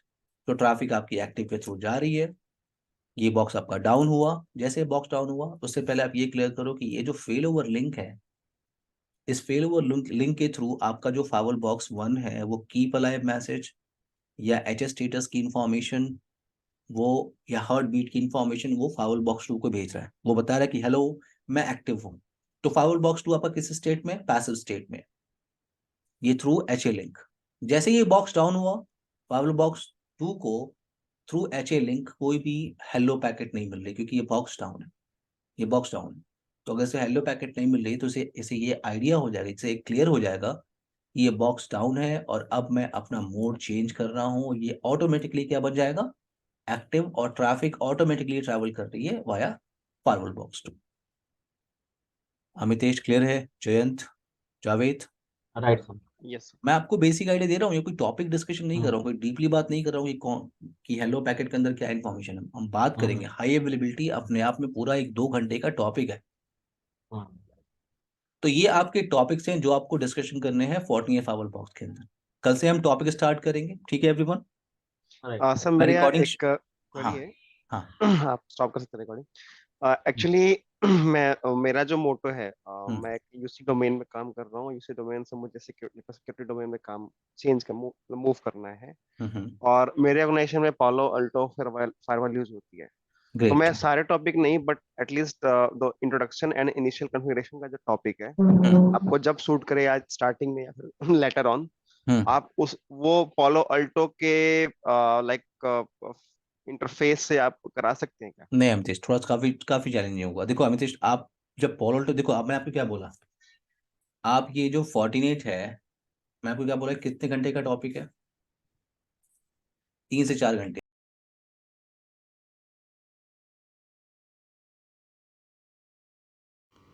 Hi everyone, काफ़ी स्टूडेंट हमारे पास ऐसे हैं जिनके पास लाइव सेशंस के लिए टाइम नहीं है। तो उसके लिए हमने क्या किया है कि हमने जो भी हमारी लाइव ट्रेनिंग की सेशंस की जो वीडियो है वो हमने यूट्यूब चैनल पे अपलोड किया है। हिंदी वीडियोस के लिए आप जा सकते हैं और इंग्लिश वीडियोस के भी ऑप्शंस आपके पास अवेलेबल हैं। जितनी भी टेक्नोलॉजी हम कराते हैं, जैसे for example ASA, Palo Alto, Fortinet, CCNA, CCNP, आप यूट्यूब चैनल पे जाके सारी इन्फॉर्मेशन को चेक कर सकते हैं। अगर आपको ट्रेनिंग सेंटर के बारे में रिव्यू पता करना है कि कैसे रिव्यूज़ हैं हमारे पास स्टूडेंट के, तो आप गूगल पे JNTech नेटवर्क्स टाइप कर सकते हैं और ये हमारा रिव्यूज़ है। अप्रॉक्स 700 रिव्यूज़ हमें मिले हुए हैं स्टूडेंट से। और अगर आपको रिव्यूज़ भी चेक करने हैं कि स्टूडेंट्स, तो आप एक एक स्टूडेंट्स की, जैसे फॉर एग्जांपल आपको फावल के रिव्यूज़ आपको वेरीफाई करने हैं, राउटिंग स्विचिंग के रिव्यूज़ आपको वेरीफाई करने हैं, तो 4.6 की रेटिंग है हमारे पास और 696 अप्रॉक्स 700 रिव्यूज़ हमारे पास हैं स्टूडेंट्स के। तो फायरवॉल के रिव्यूज़ या नेटवर्किंग के रिव्यूज़, राउटिंग स्विचिंग के reviews, ethical hacking, cyber security, lab related reviews आप यहाँ पे वेरीफाई कर सकते हो। आप वेबसाइट पे भी जाके इन्फॉर्मेशन को चेक कर सकते हो। वेबसाइट पे हमारे अपकमिंग बैचेस की लिस्ट आपको मिल जाती है। अब मैं आपको यूट्यूब चैनल पे बताता हूँ कि अगर आप यूट्यूब चैनल पे जा रहे हो और वहाँ से आपको कोई वीडियो बाई करना है, परचेज करना है, तो आपको चैनल जीतू जायसवाल पे जाना है। और thank you so much everyone, हम 10,000 सब्सक्राइबर पहुँचने वाले हैं। Thank you so much. Okay, आपको प्लेलिस्ट पे क्लिक करना है और यहाँ पे प्लेलिस्ट की इन्फॉर्मेशन अवेलेबल है। देखो, आप पोलो अल्टो पे चले जाओ, सिस्को एएस है, वायरशार्क 14.8, 40 मैनेजर, पोलो अल्टो इंग्लिश या हिंदी सेशंस की वीडियो सारी अवेलेबल है। अगर आप सीसेन है, सीसेन पे सिक्योरिटी, सीसीआई, राउटिंग, स्विचिंग, सारी वीडियोस आपको यहाँ पे अवेलेबल मिल जाएगी। आपको अगर इन वीडियोस को बाई करना है, परचेस करना है, तो आपको ज्वाइन बटन पे क्लिक करना है। देखो, मेंबर ओनली कंटेंट है, यानी जो हमारे चैनल का मेंबर है वही इन्फॉर्मेशंस को यूटिलाइज कर सकता है। तो आपको ज्वाइन बटन पे क्लिक करना है। ज्वाइन बटन पे क्लिक करना, वो आपको यहाँ पे दिख रहा है, और यहाँ पे क्लिक करके आपको देखो, हमारे पास दो ऑप्शन हैं। एक तो आपके पास हिंदी वीडियोस के लिए ऑप्शन है, दूसरा आपको इंग्लिश वीडियोस के लिए ऑप्शन है। तो अगर आप हिंदी वीडियोस के लिए देख रहे हो तो मैं उसका ऑप्शन आपको बता देता हूँ। आपको प्लेलिस्ट पे जाना है या इंग्लिश सेशंस की वीडियो को देखो। आप जैसे मैं फॉर एग्जांपल पॉल ऑल्टो पे क्लिक कर रहा हूँ, यहाँ पे मेंबर्स ओनली कंटेंट आपको दिख रहा है। आपको ज्वाइन बटन यहाँ पे जो दिख रहा है वहाँ पे क्लिक करना है। मेंबर्स ओनली कंटेंट आपको दिख रहा है, यानी सिर्फ मेंबर्स होंगे वही इन वीडियोस को एक्सेस कर सकते हैं। ज्वाइन बटन में जब आप क्लिक करते हो तो देखो, दो ऑप्शन आपको दिखेगा। एक दिखेगा फॉर ऑल हिंदी वीडियोस, यानी आपको 799 पे करने हैं और जितनी भी वीडियोस हिंदी से रिलेटेड पड़ी हुई है, यानी Palo Alto, 14.8, check point, Cisco ASA, सीसेन पी, वो सारी वीडियोस आप सिर्फ 799 में एक्सेस करके देख सकते हो। अगर आपको इंग्लिश से रिलेटेड वीडियोस को देखना है, ये तो सारी की सारी हिंदी वीडियोस की हो गई। अगर इंग्लिश रिलेटेड वीडियोस को देखना है सो आपको 199 पे करना है और ये सारी वीडियोस है ना। आपको पे कैसे करना है? आपको जैसे फॉर एग्जांपल मुझे इंग्लिश रिलेटेड वीडियोस को परचेज़ करना है, तो मैं ज्वाइन बटन पे क्लिक करूँगा और यहाँ से मैं पेमेंट करके मैं एक्सेस कर सकता हूँ। जैसे आपने पेमेंट किया तो जितनी भी इंग्लिश रिलेटेड वीडियो है, जैसे कि मैं आपको दिखाया कि जो भी टेक्नोलॉजी की वीडियो है वो सारी आप एक्सेस कर सकते हो। ये पेमेंट का मेथड है। आपको पेमेंट करना है, बाई करना है और फिर आप चैनल पे मेंबरशिप ले सकते हो। Thank you so much guys. अगर कोई भी क्वेरीज होगी तो आप हमारे नंबर पे हमें कॉल या मैसेज कर सकते हो। स्टार्ट करें हम लोग डिस्कशन। जयंत, अमितेश, जावेद। हाँ जी। Javed, Amitesh. Sure. Okay I am ready. Javed, are you there? Okay. Last session में आपने टॉपिक डिस्कशन किया था और आज हम फावल डिस्कशन स्टार्ट करेंगे। अभी मैं टॉपिक स्टार्ट नहीं कर रहा हूँ, ठीक है। जो पहला टॉपिक था हमारा इंट्रोडक्शन और इनिशियल कॉन्फ़िगरेशन, उससे पहले कुछ और बेसिक डिस्कशन कर लेते हैं, ठीक है। जैसे फायरवॉल जो कीवर्ड है, फायरवॉल फायरवॉल क्या होता है? कुछ आइडिया है किसी को? कुछ भी अगर आइडिया हो आपके पास, या फायरवॉल क्या होता है So firewall is a बता सकते device that filter or control the outgoing or incoming network to between two networks हैं। आउटगोइंग और इनकमिंग ट्रैफिक को traffic कंट्रोल करने के between लिए। Okay networks. जयंत, जावेद।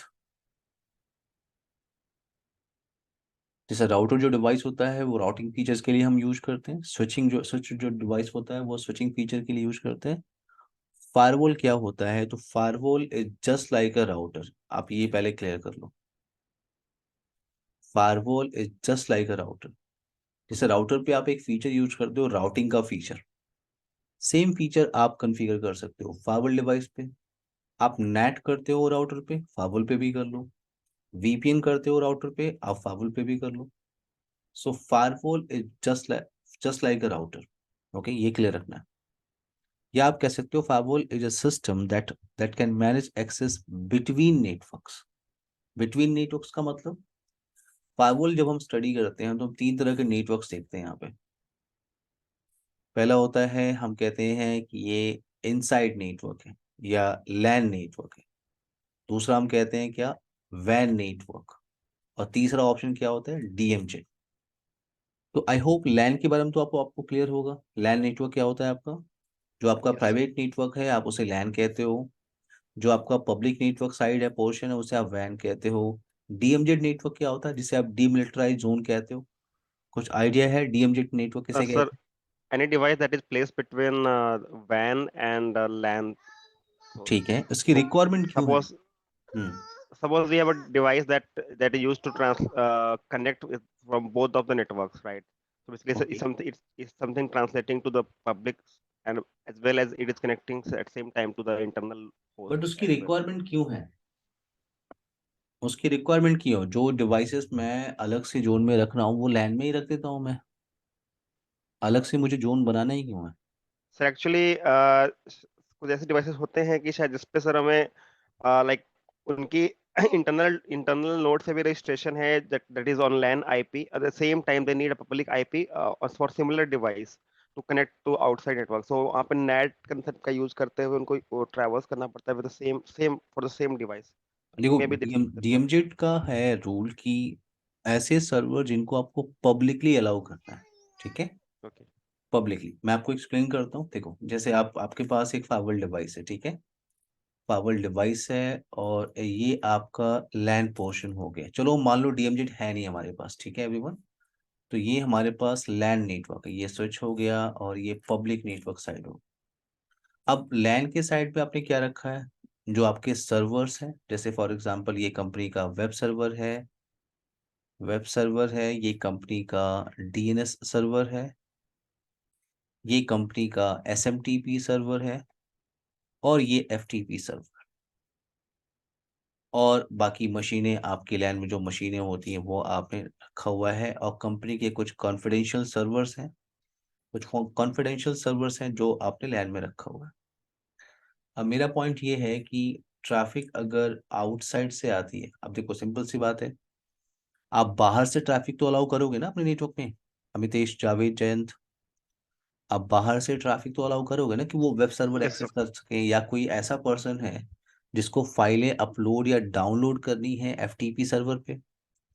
तो जब आप बाहर से ट्रैफिक अलाउ कर रहे हो, मान लो ये बाहर से पर्सन आ रहा है, तो सिंपल सी बात है, बाहर से पर्सन अगर आप अलाउ कर रहे हो तो उसके लिए आपको पॉलिसी कॉन्फ़िगर करना होगा।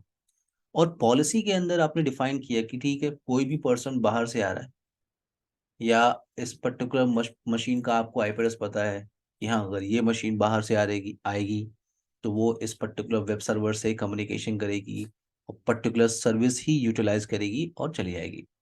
यानी आपने पॉलिसी रूल के अंदर डिफाइन किया कि कोई भी सोर्स आ रहा है वो इस वेब सर्वर से कम्युनिकेशन कर सकता है। तो आपने सोर्स और डेस्टिनेशन डिफाइन किया, आपने सर्विस और प्रोटोकॉल डिफाइन किया, उसके बिहाफ पे ट्रैफिक आके फाइवल पे हिट कर रही है, वो ट्रैफिक सीधे के सीधे वेब सर्वर पे जा रही, जैसा आपने पॉलिसी में डिफाइन किया, जैसे आप एक्सेस लिस्ट करते हैं। ठीक है, आपने ये टास्क परफॉर्म कर लिया। बट यहाँ पे प्रॉब्लम क्या है कि ट्रैफिक आ कहाँ से रही है? ट्रैफिक आपकी पब्लिक नेटवर्क से आ रही है, ट्रैफिक आपकी अनट्रस्टेड नेटवर्क से आ रही है। जो ट्रैफिक आपकी इनिशिएट हुई है वो अनट्रस्टेड पब्लिक नेटवर्क से आ रही है, या आप अनट्रस्टेड नेटवर्क कह सकते हो, उधर से आ रही है। So it may be possible कि वो अदर डिवाइसेस को कॉम्प्रोमाइज करने की कोशिश कर सकता है, क्योंकि ट्रैफिक जो इनिशिएट हुआ है वो अनट्रस्टेड नेटवर्क से हुआ है। क्लियर है मेरी बात? राइट। तो इन दैट केस हमें अब क्या है कि वो बाकी डिवाइसेस को कॉम्प्रोमाइज करने की कोशिश कर सकता है। तो ऐसे सर्वर्स जिनको आपको पब्लिकली अलाउ करना होता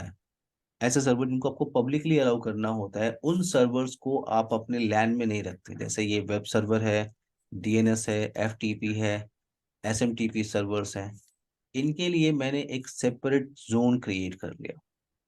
ये स्विच है आपका, और जितने सारे मेरे पास सर्वर्स थे, जैसे मेरे पास वेब सर्वर था, SMTP server, DNS server, okay, web FTP server, ऐसे सर्वर जिनको आपको पब्लिकली अलाउ करना है उनको आपने एक सेपरेट जोन में रख लिया।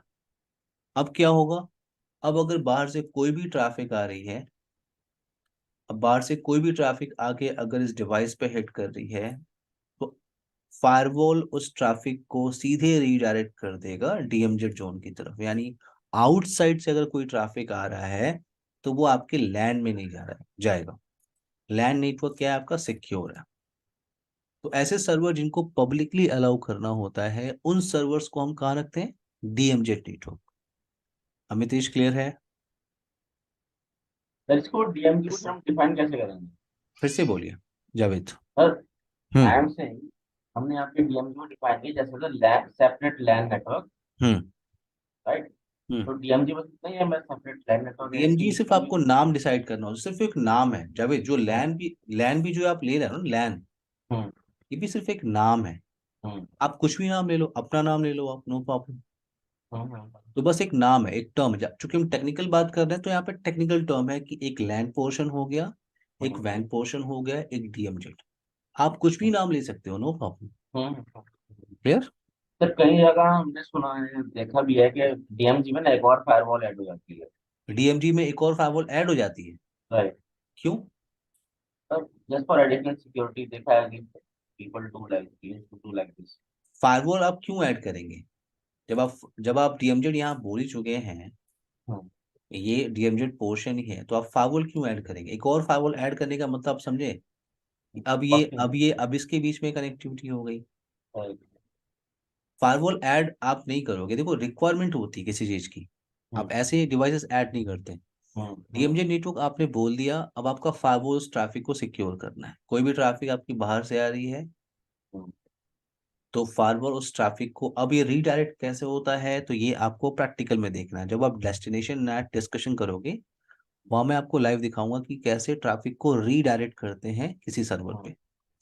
तो अब होगा कि कोई भी पर्सन आके इस पब्लिक इंटरफेस पे, पब्लिक फेसिंग इंटरफेस पे पिंग कर रही या कम्युनिकेशन कर रही है, ट्रैफिक हिट कर रहा है, तो फायरवॉल उस ट्रैफिक को सीधे ट्रांसलेट कर देगा डीएमजेड नेटवर्क के साइड में।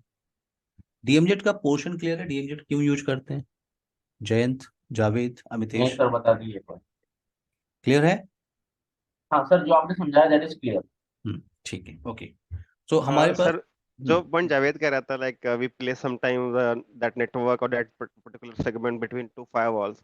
सो एक्चुअली काफी सारे नेटवर्क डायग्राम्स भी देखे मैंने कि दो नॉर्मली फायरवॉल को एक वॉल से, ब्रिक वॉल से रिप्रेजेंट करते हैं, तो द कंपोनेंट ऑफ जोन को दो दो ब्रिक वॉल के बीच में दिखाते हैं। तो sometimes I have also seen this network diagrams. Design में आप देखते हैं? Right sir? Right sir, right. Design में, डिजाइन मतलब क्या मतलब? मतलब पावर कहीं पॉइंट? कोई नेटवर्क आर्किटेक्चर बना हुआ है किसी सॉल्यूशन का या कुछ, तो नहीं, उसमें आप दिखता है। फायरवॉल अब 5 लगा लीजिए, आप फायरवॉल यहाँ लगा लीजिए, आपके पास पैसे हैं तो आप यहाँ भी एक फायरवॉल लगा लीजिए, नो प्रॉब्लम। आप डीएमजेड पे लगा लीजिए, आप इस फायरवॉल के पहले एक और फायरवॉल लगा लीजिए। बट पॉइंट ये है ना कि रिक्वायरमेंट किस बात की है हाँ, अमितेश? पॉइंट यहाँ पे ये आता है कि रिक्वायरमेंट कैसी है। अब आपके पास जो सारा काम एक फायरवॉल डिवाइस कर सकता है, तो आपने ये फायरवॉल क्यों लगाया? लगाने को तो आप लगा लो, नो प्रॉब्लम। ये एक L3 डिवाइस ही तो है अमितेश, हम्म, एक L3 डिवाइस ही तो है। अब L3 डिवाइस है, आपने फाइबर लगा लिया, अब ट्रैफिक आके यहाँ फिल्टर कर रही है।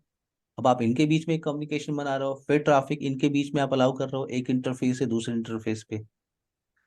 तो एक और डिवाइस आप ऐड कर रहे हो, क्यों ऐड कर रहे हो? उसके पीछे रीजन होना चाहिए।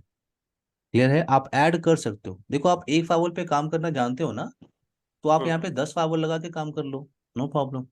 आप एक राउटर पे सीखते हो, 2 राउटर पे राउटिंग सीखते हो, तो आप 10 राउटर लगा लेते हो ना जीएनएस के अंदर, पैकेट ट्रेसर के अंदर। राइट। अमितेश, क्लियर हुआ?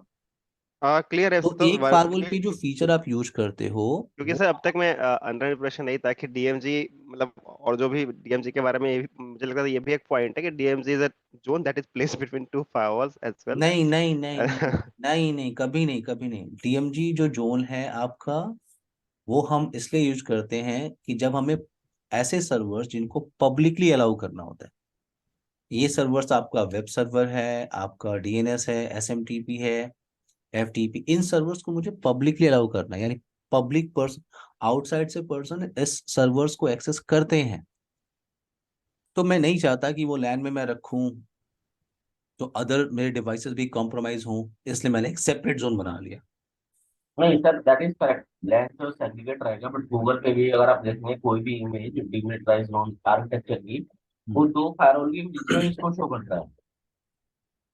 देखिए, ऐसा कुछ पॉइंट जावेद नहीं है कि 2 फाइवल के बीच में। ठीक है जावेद, आप मेरी बात समझे नहीं। मैंने कहा नहीं। आप 2 नहीं, आप 4 फाइवल के बीच में लगा लीजिए। हम्म पॉइंट ये मैटर नहीं करता। हम्म टर्म है, मैं आपको बता रहा हूँ कि आपके पास लैन जोन है, वैन जोन है, और हम्म डीएमजे। आपको, आपके पास पैसे हैं, मैंने बोला आप एक और आप एक नहीं एक और लगा लीजिए यहाँ पे। अगर आपको एक फावल पे काम करना आता है तो आप उन दोनों पे भी काम कर नहीं लीजिए। Sir, I agree, number wise I agree with you, hmm. But जो what you are saying is fine, right, but जो मैं गूगल पे पहले अभी देख रहा हूँ या अभी भी देख रहा हूँ, आर्किटेक्चर अगर हम डालता हूँ, राइट, गूगल पे वो क्या तो देखते हैं आप? गूगल पे से दो फायरवॉल के बीच में मेरे को नेटवर्क दिखाता है, डीएमजी। कहाँ पे गूगल पे आपने देखा क्या? आपने कैसे सर्च करते हैं गूगल पे फायरवॉल? No, DMG architecture. आप एकदम रिलैक्स रहिए, जो मैं आपको बता रहा हूँ ये हम्म, चीजें हैं, ठीक है? ठीक है। आपको इतना सारा, आप बिलीव करिए, आपको इतना सारा सोचने की जरूरत नहीं है कि गूगल पे दिखाया था दो फावल के बीच में या चार फावल के बीच में। सिंपल टर्म याद रखिए कि डीएमजेड एक ऐसा जोन होता है जिसमें हम उन सर्वर्स को रखते हैं जिनको हमें पब्लिकली अलाउ करना होता है। हम्म, क्लियर है मेरी बात इतनी? ठीक है सर। ये क्लियर है? यस सर, क्लियर है। क्लियर है आपको?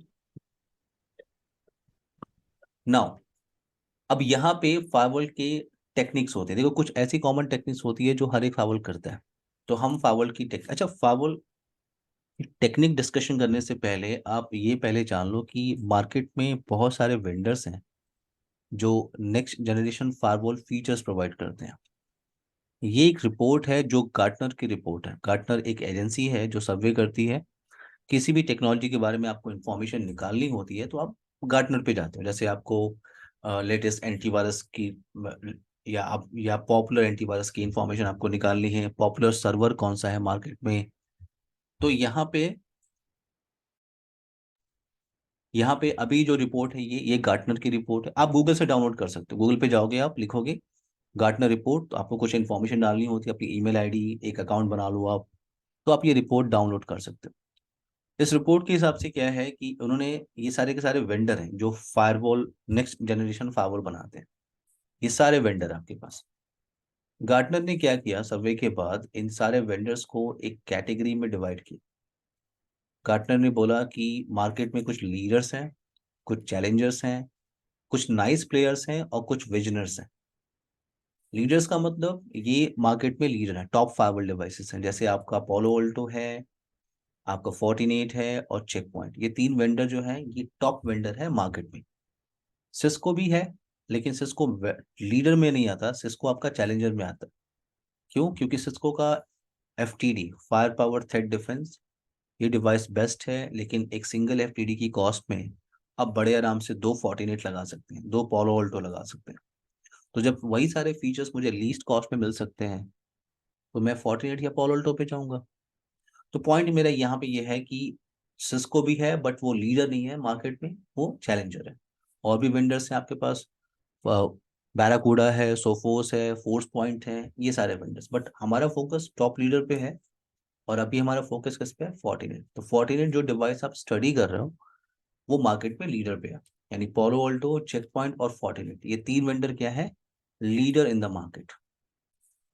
अब फायरवॉल की टेक्निक को डिस्कशन कर लेते हैं। फायरवॉल टेक्निक, तो कुछ ऐसे टर्म्स हैं, कुछ ऐसी टेक्निक्स हैं जो हर एक फायरवॉल यूज करता है। हर एक फायरवॉल, आप किसी वेंडर के फायरवॉल को बॉक्स पे ले लो, ये टेक्निक, वो ये आप कह सकते हैं कॉमन टेक्निक है। पहली टेक्निक को हम बोलते हैं क्या? स्टेटफुल फायरवॉल टेक्निक।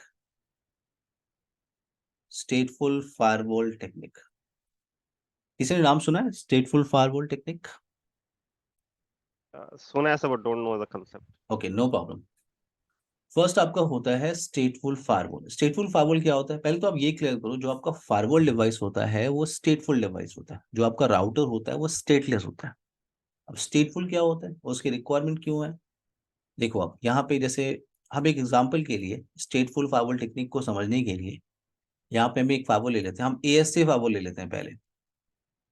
सिस्को एक फायरवॉल बनाता है जिसे कहते हैं एएसए।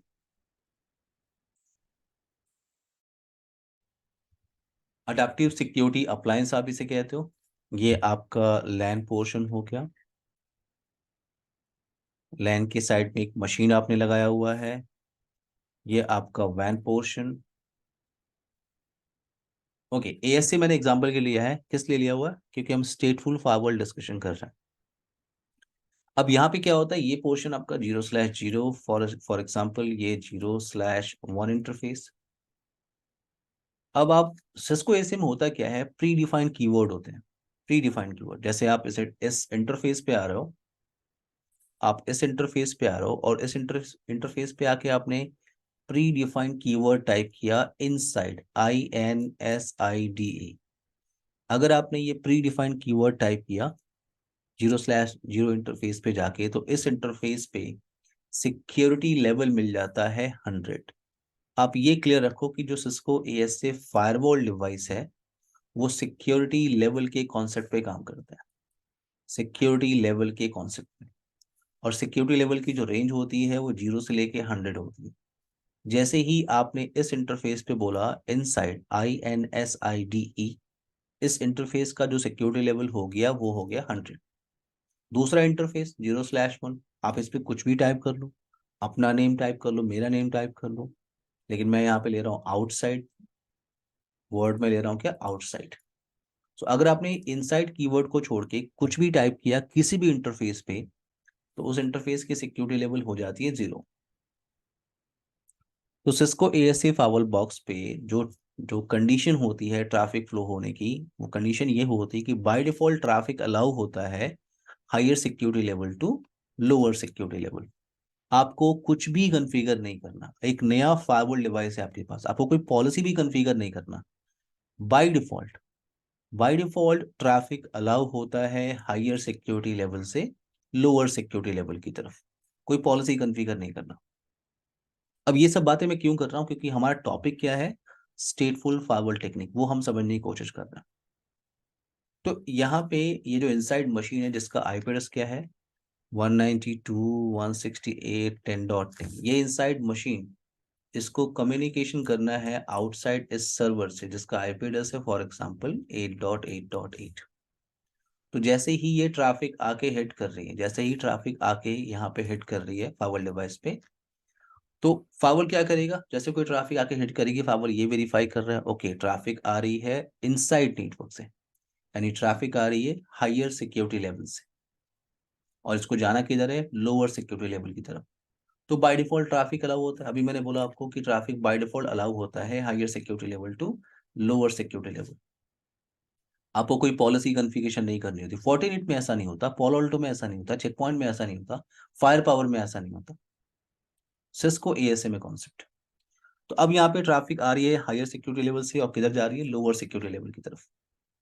तो जैसे ही ट्रैफिक ट्रेवल करेगी, फायरवॉल क्या करेगा, फायरवॉल उसकी इंफॉर्मेशन एक टेबल के अंदर मेंटेन करेगा, और उस टेबल को आप क्या बोलते हो, स्टेट टेबल। स्टेट टेबल आप बोलते हो, या कनेक्शन टेबल आप बोल सकते हो।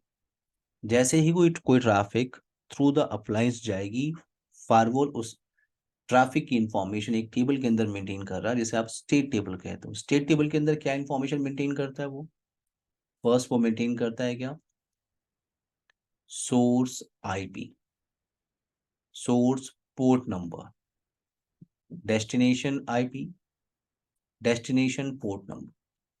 तो अभी आपके टास्क के हिसाब से, एवरीवन टास्क के हिसाब से सोर्स IP एड्रेस क्या है, 192.168.10.10। ये मशीन है, ये आपका सोर्स IP एड्रेस है। Source port number, let's take a random port number 52,000 for example. Destination IP क्या है 8.8.8, और destination port number for example हम 23 ले लेते हैं।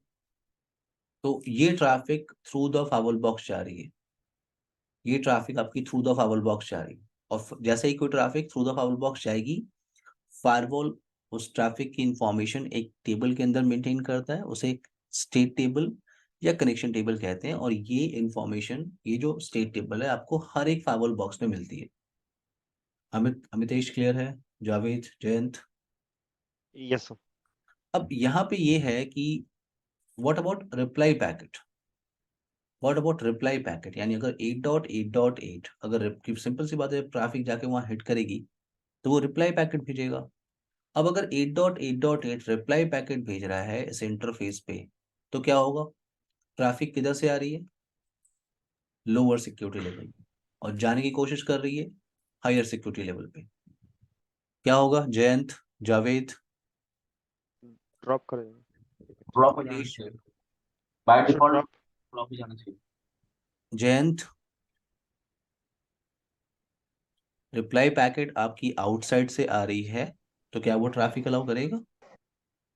लोअर सिक्योरिटी लेवल से आ रही है ट्रैफिक। अभी मैंने आप लोग को बोला कि ट्रैफिक बाय डिफॉल्ट अलाउ होती है हायर सिक्योरिटी लेवल से लोअर, यस।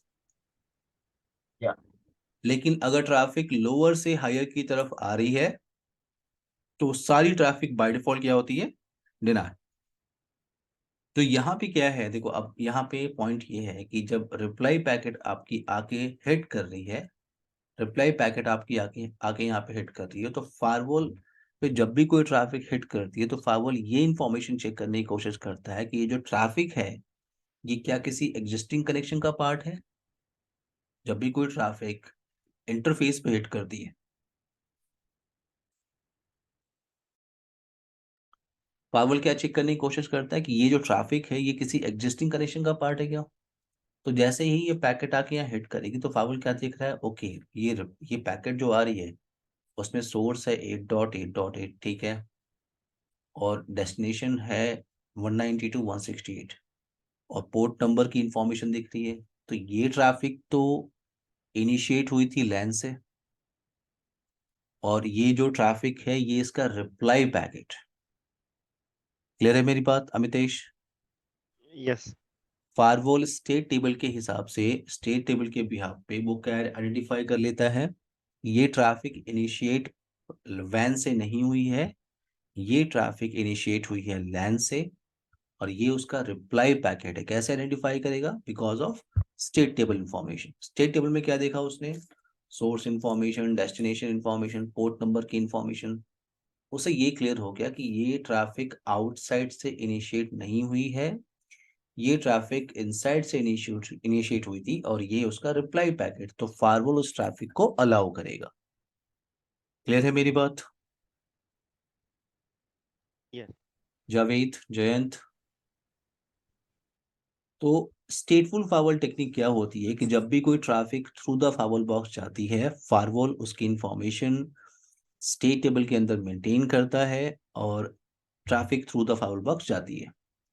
जब रिप्लाई पैकेट आके फायरवॉल पे हिट करती है तो फायरवॉल उसकी इंफॉर्मेशन कनेक्शन टेबल के अंदर चेक करता है। अगर कनेक्शन टेबल के अंदर इंफॉर्मेशन अवेलेबल है तो वो अलाउ है, otherwise drop. Clear Javed, Jayant? Right right. तो सर बेसिकली इसकी डेफिनेशन ये हो जाएगी स्टेटफुल फायरवॉल की। हम्म अगर ये तो सिस्को में भी अप्लाई होगी तो फोर्टिनेट में तो होती नहीं है। नहीं, आपका जो स्टेट टेबल है हाँ का कॉमन टर्म, हम क्या बात कर रहे हैं? फायरवॉल टेक्निक्स की। हाँ। जब मैं बता रहा था तो मैंने कहा कि ये टेक्निक्स कॉमन है हर एक फायरवॉल डिवाइस के लिए। हम्म तो स्टेट टेबल हर एक फायरवॉल बॉक्स में बनती है, ठीक है। जितने भी फायरवॉल होते हैं ठीक है। जावेद वो स्टेटफुल फायरवॉल होते हैं, हम्म ठीक है। तो स्टेटफुल फायरवॉल का मतलब हो गया जब भी कोई ट्रैफिक थ्रू द अप्लायंस जाएगी, फायरवॉल उसकी हम्म इंफॉर्मेशन टेबल के अंदर मेंटेन करता है, जिसे कनेक्शन टेबल या स्टेट टेबल कहते हैं। हम्म, क्लियर? ठीक है। अब यहाँ पे देखो, लेकिन अब देखो अगर क्या है, अगर ट्रैफिक बाहर से ही इनिशिएट हो, तो ट्रैफिक आपकी बाहर से इनिशिएट हो रही है और इसको लैन से कम्युनिकेशन कर रहा है, तो ये ट्रैफिक डिनाई होगी, क्योंकि ये ट्रैफिक इनिशिएट ही कहाँ से हुई है? लोअर सिक्योरिटी लेवल से, हम्म और जाने की कोशिश कर रही है higher higher security. Security level की तरफ। तो ये ट्रैफिक तो डिनाई, क्योंकि ट्रैफिक लोअर से हायर की तरफ जा रही है और वो डिनाई होता है, और जब ट्रैफिक डिनाई हो गई, traffic through the firewall box जा ही नहीं रही है, तो फायरवॉल उसकी इंफॉर्मेशन कनेक्शन टेबल या स्टेट टेबल में मेंटेन नहीं करेगा। Clear everyone? Jayant, Yep. Clear है आपको? हाँ जी। ओके। नेक्स्ट टेक्निक जो कॉमन टेक्निक है उसे कहते हैं L3 फायरवॉल। वेट, L3 नहीं, L2 फायरवॉल, जिसे आप बोलते हो ट्रांसपेरेंट फायरवॉल।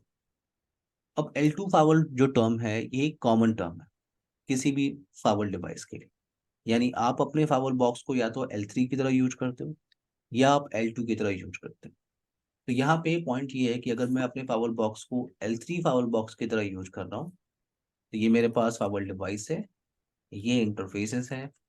अगर ये बॉक्स मैं L3 की तरह यूज कर रहा हूँ तो ये जो इंटरफेसेस हैं ये L3 इंटरफेसेस हैं। तो आप इन इंटरफेसेस पे आईपी एड्रेस कॉन्फ़िगरेशन कर सकते हो, इस बॉक्स पे राउटिंग कर सकते हो, VPN कर सकते हो, NAT कर सकते हो।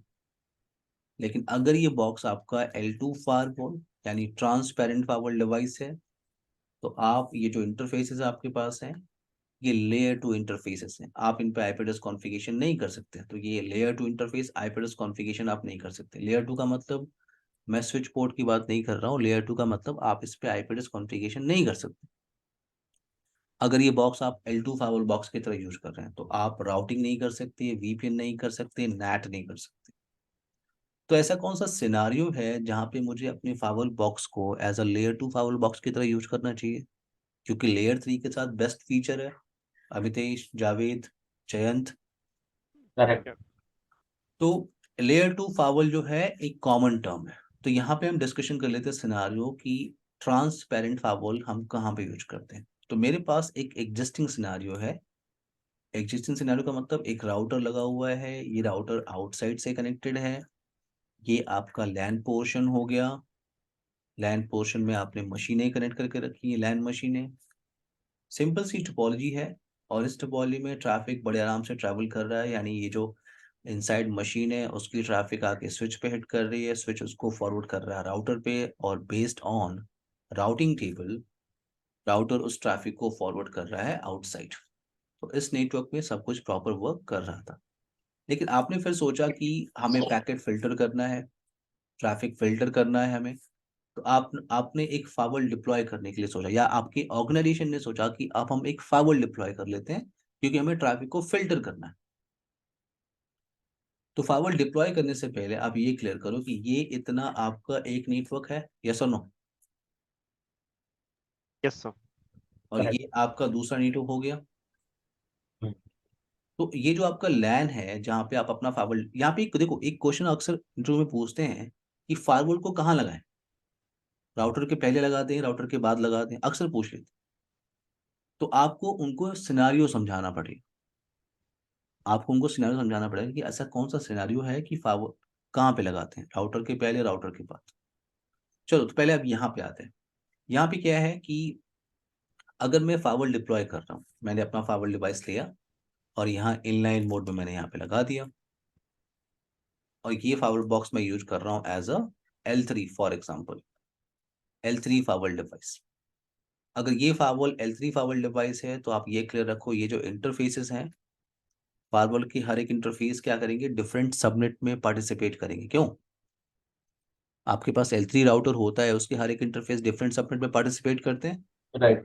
तो राइट। अगर आपने मेरा पॉइंट ये है कि अगर आपने इस एग्जिस्टिंग नेटवर्क में अगर आपने डिप्लॉय किया, अगर आपने फाइवल को डिप्लॉय किया एज L3 फाइवल बॉक्स, तो जो आपके नेटवर्क में एग्जिस्टिंग आईपी एड्रेस स्कीम चल रही थी, आपको उसे चेंज करना होगा। देखो, अब ये इतना पोर्शन एक डिफरेंट सबमिट होगा और इतना पोर्शन एक डिफरेंट सबमिट होगा।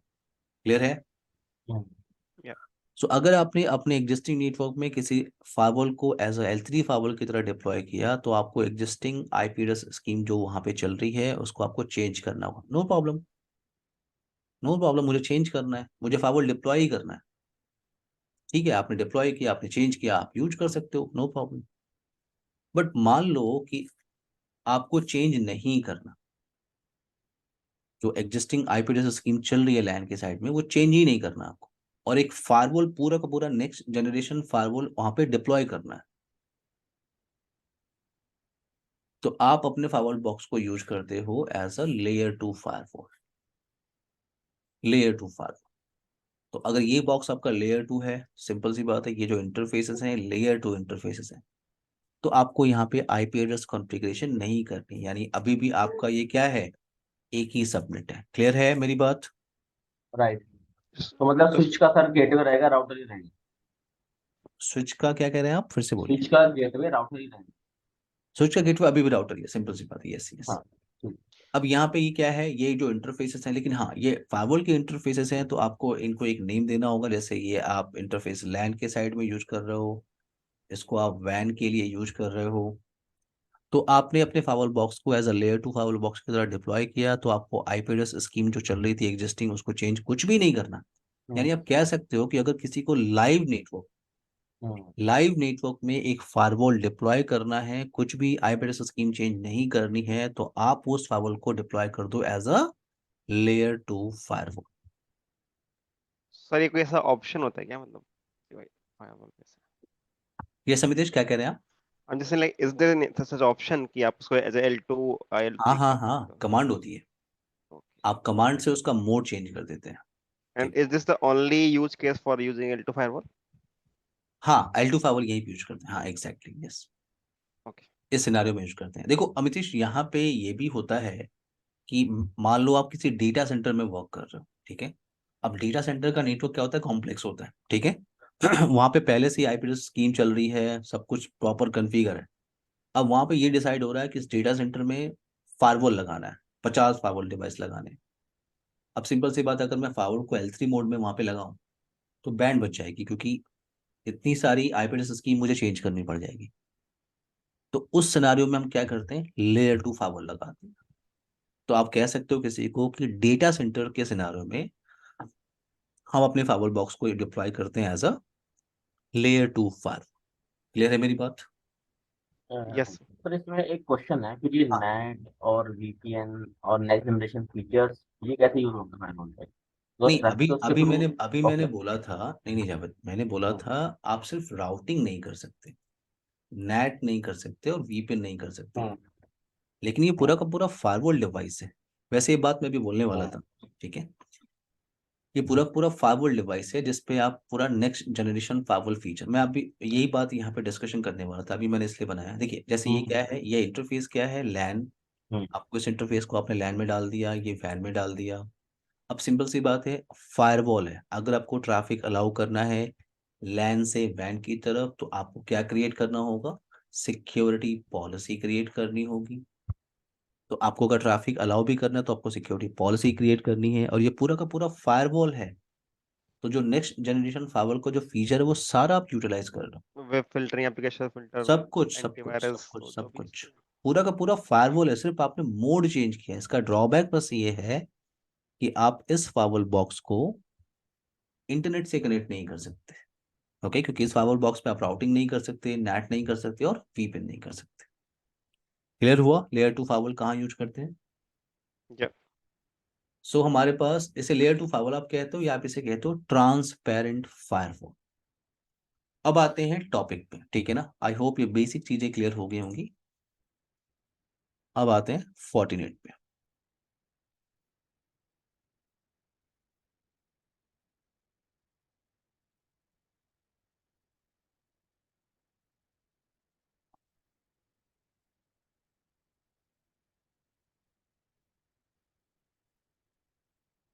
सर एक क्वेरी थी मेरी, ये हाँ जो पूछिए। जूम रिकॉर्डिंग आप कर रहे हो, सो हाँ, इसका रिटेंशन पॉलिसी क्या है, मतलब कितने टाइम तक रिकॉर्डिंग रहती है?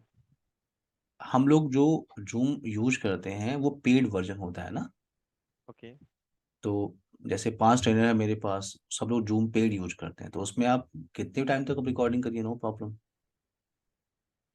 तो उसके लिए नहीं आपको मतलब पे। जो हाँ रिकॉर्डेड सेशन है वो कब तक रहता है, मतलब एक होता है ना जैसे एमएस माइक्रोसॉफ्ट वगैरह पे है कि बाय डिफॉल्ट 90 डेज में रिकॉर्डिंग डिलीट हो जाती है, हाँ हाँ हाँ। नहीं तो ऐसा वो कुछ आपको अभी रहेगी, वो 6 मंथ तक आप यूज कर सकते हैं, नो प्रॉब्लम। 6 मंथ? बड़े आराम से, जब तक लाइसेंस मेरा एक्सपायर नहीं होगा तब तक। As long as sir customer as उनके रिकॉर्डिंग मिल जाए, जब तक डेटा फुल नहीं होगा वहाँ पे। Hmm okay. अमित बेस्ट है, डाउनलोड करके रखो अपने पास। नहीं वो तो कर लिया मैंने हम्म। आज के। ओके नाउ, अब यहाँ पे क्या है, एनएससी। मैंने कहा 48 की जो ट्रेनिंग है उसे आप एनएससी प्रोग्राम कहते हैं। जैसे आप सीसने सिस्को में आप जाते हो तो वहाँ पे क्या कहते हो आप, सीसीएनए, सीसीएनपी और सीसीआईई। चेक पॉइंट में आप काम करते हो तो क्या होता है, सीसीएसए, सीसीएसई। पोलो अल्टो में काम करते हो तो क्या होता है, पीसीएनएसए या पीसीएनएसई। तो जो भी वेंडर में आप काम करते हो उसमें सर्टिफिकेशंस होते हैं, वैसे ही 14 में आप काम कर रहे हो तो 14 सर्टिफिकेशन को बोलते हैं NSC certification, network security expert.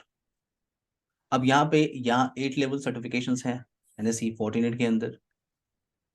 8 level certifications हैं और ये आपके पास ऑप्शन है एनएससी 1 टू एनएससी 8 तक। NSE 1 टू NSE 8 तक। NSE 1, NSE 2, NSE 3 ये 3 सर्टिफिकेशन टोटली फ्री है, पता है आप लोग को? राइट राइट सर, ये तो निकाल यस सर, सकते हैं। 2 कर रखे हैं लास्ट वीक, थर्ड नहीं किया अभी तक। परफेक्ट परफेक्ट, सिंपल सा ऑप्शन है NSE 1, NSE 2, NSE 3। आपको training.48 पे जाना है, वहां से कुछ वीडियो वॉच करनी है, क्वेश्चंस आपको सॉल्व करने हैं, आप Right. सर्टिफाइड हो सकते हो।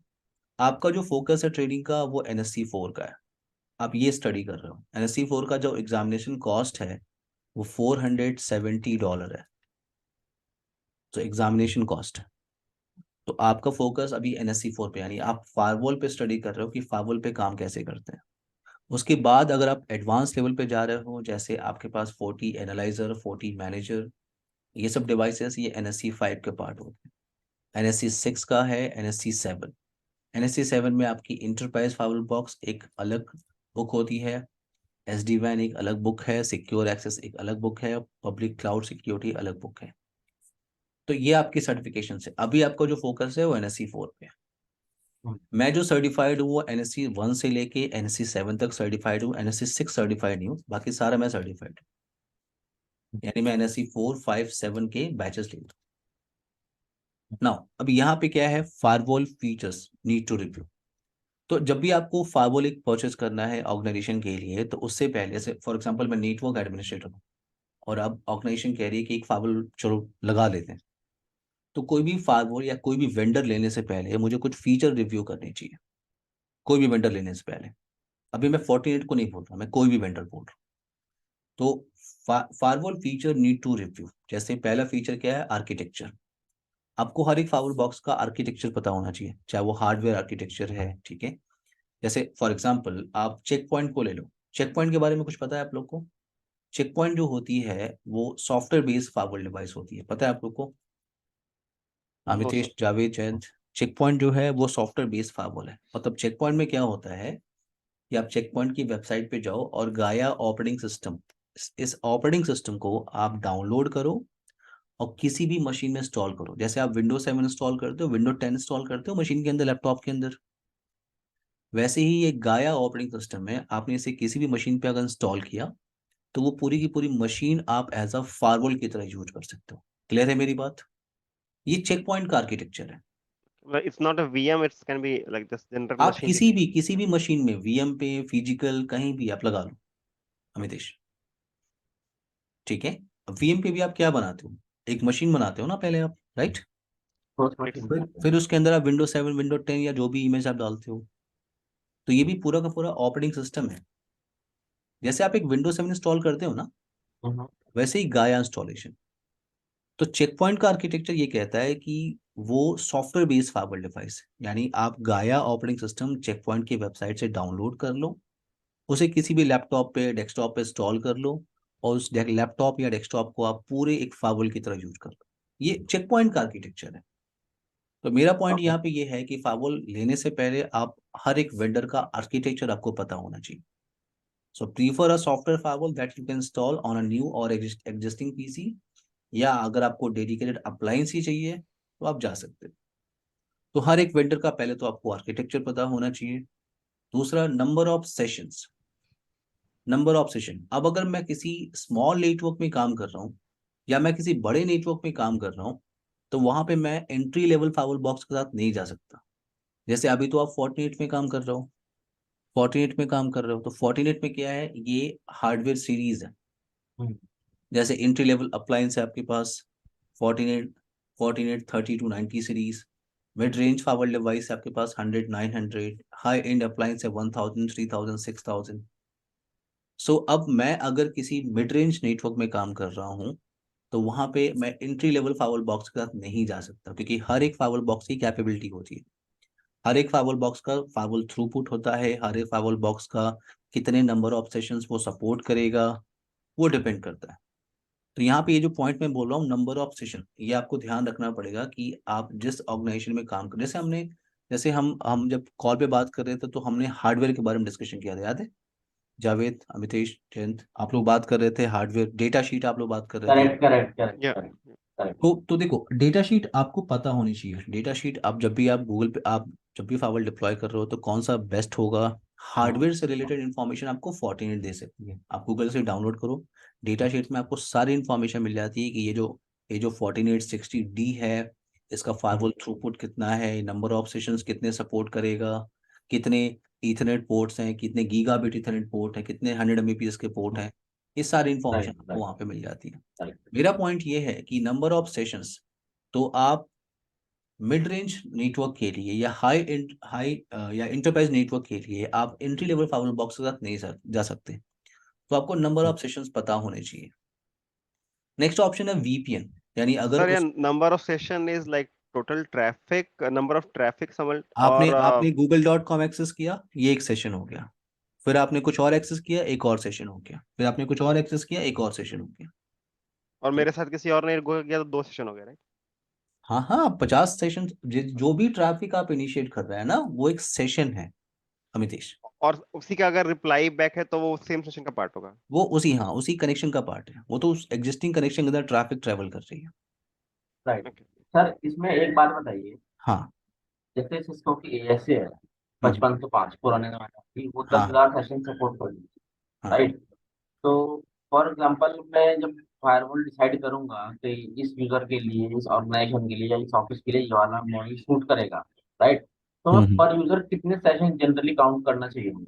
नहीं, पर सेशन ऐसा नहीं, मैंने कहा ना कि पर आप यूजर पर डिपेंड यूजर कितने सेशन? डिपेंड करता है जावेद। देखिए हम्म फाइवल, अब सिर्फ आप यूजर पे सोचेंगे तो फाइवल थ्रूपुट का क्या होगा। मान लो आप किसी ऐसे ऑर्गेनाइजेशन में डिप्लॉय कर रहे हो फाइवल जो गेमिंग बनाती है, गेमिंग एप्लीकेशन बनाती है, वहां हम्म पे फाइल का साइज काफी बड़ा होता है ना। हम्म। तो एक एक यूजर 10 GB का डेटा अपलोड डाउनलोड कर रहा है, तो फिर क्या हम्म करोगे आप। तो आपको सिर्फ यूजर पे नहीं जाना, आपको सारी इन्फॉर्मेशन कुछ पे जाना है। करेक्ट करेक्ट कितने करेक्ट। यूजर्स हैं, कितने नंबर ऑफ सेशंस पे जाएंगे, कितना हम्म फाइल थ्रूपुट मुझे मिलना चाहिए। हम्म ऑर्गेनाइजेशन पे डिपेंड करता है। पहले आपको ऑर्गेनाइजेशन पता होना चाहिए कि जैसे जो ऑर्गेनाइजेशन में आप काम कर रहे हो वहाँ पर सिर्फ पावर पॉइंट और स्लाइड्स वगैरह शेयर करते हैं लोग, ठीक। हम्म। मैं जहाँ काम कर रहा हूँ वहाँ पर सॉफ्टवेयर डेवलपमेंट होता है, मैं जहाँ काम कर रहा हूँ वहाँ पे गेमिंग एप्लीकेशन बनते हैं, उनकी फाइल साइज काफ़ी बड़ी होती है, तो ये सब आपको हम्म कंसीडर करना पड़ेगा। ठीक है, सिर्फ आप ठीक है यूजर के साथ नहीं जा सकते। ठीक है। सर एक चीज और इसमें हाँ। हम दो टर्म यूज करते हैं डेटा शीट में, एक होता है नेक्स्ट जनरेशन फायरवॉल थ्रूपुट और एक होता है फायरवॉल थ्रूपुट। ठीक है। हम्म।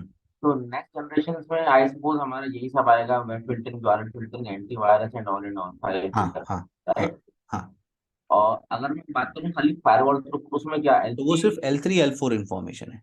ओके। जब आप फायरवॉल बोलते हो ना तो सिर्फ उसमें L3 का मतलब IP एड्रेस और L4 का मतलब सर्विस और प्रोटोकॉल। हाँ ठीक है, TCP IP वाला हो गया। यस। ठीक क्लियर है है। राइट। अमितेश, कोई आपका क्वेश्चन है? जयंत, आपका नो कोई सर, क्वेश्चन? क्लियर है। जयंत का कोई क्वेश्चन नहीं है क्या? जयंत? मैं ट्रैवल कर रहा हूँ एक्चुअली। ओके, क्लियर है आपको? Okay. Next next point, next feature क्या है? VPN feature. VPN फीचर का मतलब क्या है? जैसे मेरा organization side to side VPN use कर रहा है, रिमोट एक्सेस VPN यूज कर रहा है, तो क्या मैं ये सारे VPN इस वेंडर पे कॉन्फ़िगर कर सकता हूँ कि नहीं? जैसे मैं अभी तो हम 48 स्टडी कर रहे हैं, बट मान लो 48 के बारे में आपको नहीं पता है, आप अभी एक फायरवॉल लेने के लिए सोच रहे हो, तो जो VPN आपके ऑर्गेनाइजेशन में यूज हो रहा है क्या वो VPN में कॉन्फ़िगर कर सकता हूँ? तो ये फीचर आपको रिव्यू करना पड़ेगा। इंटीग्रेशन, क्या मेरे सर्वर्स को मैं इंटीग्रेट कर सकता हूँ इस फायरवॉल डिवाइस से, यानी शेयर पॉइंट कोलैबोरेशन सर्वर है, एक्सचेंज सर्वर है, या रिमोट ऑथेंटिकेशन सर्वर है, क्या उन सर्वर्स को मैं इंटीग्रेट कर सकता हूँ फायरवॉल डिवाइस के साथ? इंटीग्रेशन कर सकता हूँ कि नहीं? अगर मैनेजमेंट की आप बात कर रहे हो तो क्या मैं उस फायरवॉल बॉक्स को CLI के थ्रू मैनेज कर सकता हूँ कि नहीं, या ग्राफिकल मैनेज कर सकता हूँ कि नहीं? मैं SSH टेलनेट और SNMP के थ्रू मैनेज करना चाहता हूँ फायरवॉल डिवाइस को, क्या मैं मैनेज कर सकता हूँ? और अगर मल्टीपल फायरवॉल डिवाइसेस हैं तो क्या मैं उनको सेंट्रलाइज मैनेज कर सकता हूँ? जैसे जैसे अगर आप पोलोल्टो में काम कर रहे हो, तो पोलोल्टो में क्या होता है, मल्टीपल पोलोल्टो फायरवॉल को सेंट्रलाइज मैनेज करने के लिए आपके पास डिवाइस होती है पैनोरमा।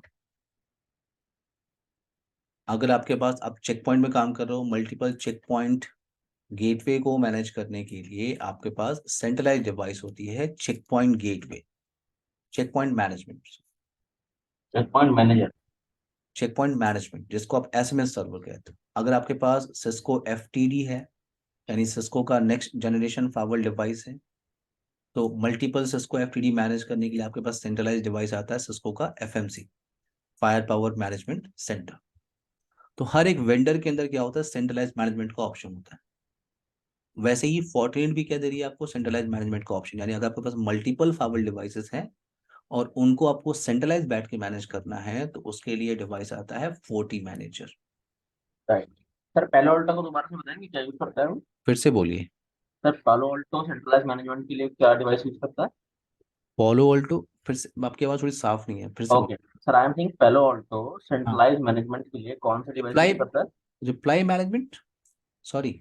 नहीं सर, हम मैनेजमेंट की बात कर रहे हैं ये यहाँ कह पे। रहा है कि द पैन आर जो आपने लिखा ना, वो एग्जैक्टली क्या वो वर्ड मतलब। फुल फॉर्म क्या है सर पैनोरमा, इसकी? पैनोरमा डिवाइस, अच्छा पैनोरमा, अच्छा पैनोरमा। अच्छा, yes yes yes, panorama. Okay panorama and sir what device. About this check point? हाँ, ये आप पैनोरमा यूज करते हो आप पोलो के लिए। हाँ। Okay, check point management use करते हो चेक पॉइंट नेटवर्क के लिए, एफएमसी यूज करते हो आप एफटीडी के लिए, और आप 48 पे काम कर रहे हो तो वहाँ पे 40 मैनेजर डिवाइस होती है। ओके सर, चेक पॉइंट के लिए check point manager. Check point management, okay. इसे आप एसएमएस सर्वर कहते हो, system management server. Okay. Clear है मेरी बात? राइट। ओके, अब एक ऑप्शन और, एक फीचर और है मुझे रिव्यू करना चाहिए। वो फीचर क्या है, हाई अवेलेबिलिटी। यानी मैं अपने ऑर्गेनाइजेशन के अंदर फेल ओवर कन्फिगर करना चाह रहा हूँ, फेल ओवर कॉन्फ़िगरेशन करना चाह रहा हूँ। तो क्या मैं फेल ओवर इस वेंडर पे कॉन्फ़िगर कर सकता हूँ, यानी एक्टिव एक्टिव या एक्टिव पैसिव, क्या मैं कॉन्फ़िगर कर सकता हूँ? तो ये सारे कुछ फीचर्स, बेसिक फीचर्स हैं जिनको आपको रिव्यू करना चाहिए एक फायरवॉल अपने ऑर्गेनाइजेशन में डिप्लॉय करने से पहले। अब यहाँ पे वेट, अभी मैंने आपको बोला टॉप फायरवॉल डिवाइस। देखो मार्केट में बहुत सारे वेंडर्स हैं, बट कुछ टॉप फायरवॉल डिवाइस हैं जिनको आप लीडर कहते हैं, जैसे पोलो ऑल्टो है, फोर्टीगेट है, सिस्को है, आपका चेक पॉइंट है, सोनिक वॉल है। ये कुछ इमेजेस हैं, मैं आपको सिर्फ एग्जांपल में बता रहा हूँ। जैसे ये आपके पास ये सोनिक वॉल का इमेज है, और ये आपका चेक पॉइंट कुछ ऐसा दिखता है। ये पोलो ऑल्टो है, सिस्को एएसए, और ये आपका फोर्टीनेट। अब अगर आप यहाँ से अगर फोर्टीनेट की थोड़ी सी हिस्ट्री देखते हो, तो Fortinet was founded in 2000 by two brothers, Ken and Michael. Company का जो फर्स्ट प्रोडक्ट था वो फोर्टीगेट था। बाद में कंपनी और भी डिवाइसेस बनाने लगी, और इस समय मार्केट में अच्छा खासा इनका डिवाइसेस है। जैसे ये सारे प्रोडक्ट हैं फोर्टीनेट के, जैसे सिस्को के बहुत सारे प्रोडक्ट आते हैं, वैसे ही फोर्टीनेट के बहुत सारे प्रोडक्ट हैं, जैसे FortiGate firewall, 40 WiFi, 40 access point, 40 analyzer, 40 manager, 40 switch, बहुत सारे प्रोडक्ट हैं। अभी जो आपका फोकस है वो है फोर्टीगेट फायरवॉल डिवाइस पे काम करना। नाउ अब यहाँ आते हैं, अगर मैं डिफॉल्ट फैक्ट्री कॉन्फ़िगरेशन देखूं फोर्टीनेट पे, डिफॉल्ट, यानी अगर मेरे पास एक हाई एंड अप्लायंस, मेरे पास एक हाई एंड अप्लायंस या मिड रेंज अप्लायंस है, तो उस डिवाइस पे क्या होता है, हाई एंड और मिड रेंज अप्लायंस पे वहाँ पे डेटा इंटरफेसेस लगे हुए हैं, डेटा इंटरफेसेस और एक मैनेजमेंट पोर्ट आपको मिल जाएगा हाई एंड अप्लायंस और मिड रेंज अप्लायंस पे। तो आपने क्या किया, इस मैनेजमेंट पोर्ट को एक मैनेजमेंट पीसी से कनेक्ट किया, यानी आपने इसको एक लैपटॉप से कनेक्ट किया। बाय डिफॉल्ट इस मैनेजमेंट पोर्ट पे ये आईपी एड्रेस चल रही होती थी 192.168.1.199। अगर नहीं है तो आप कॉन्फ़िगर भी कर सकते हो, no problem, but by default ये आईपी एड्रेस चल रही है।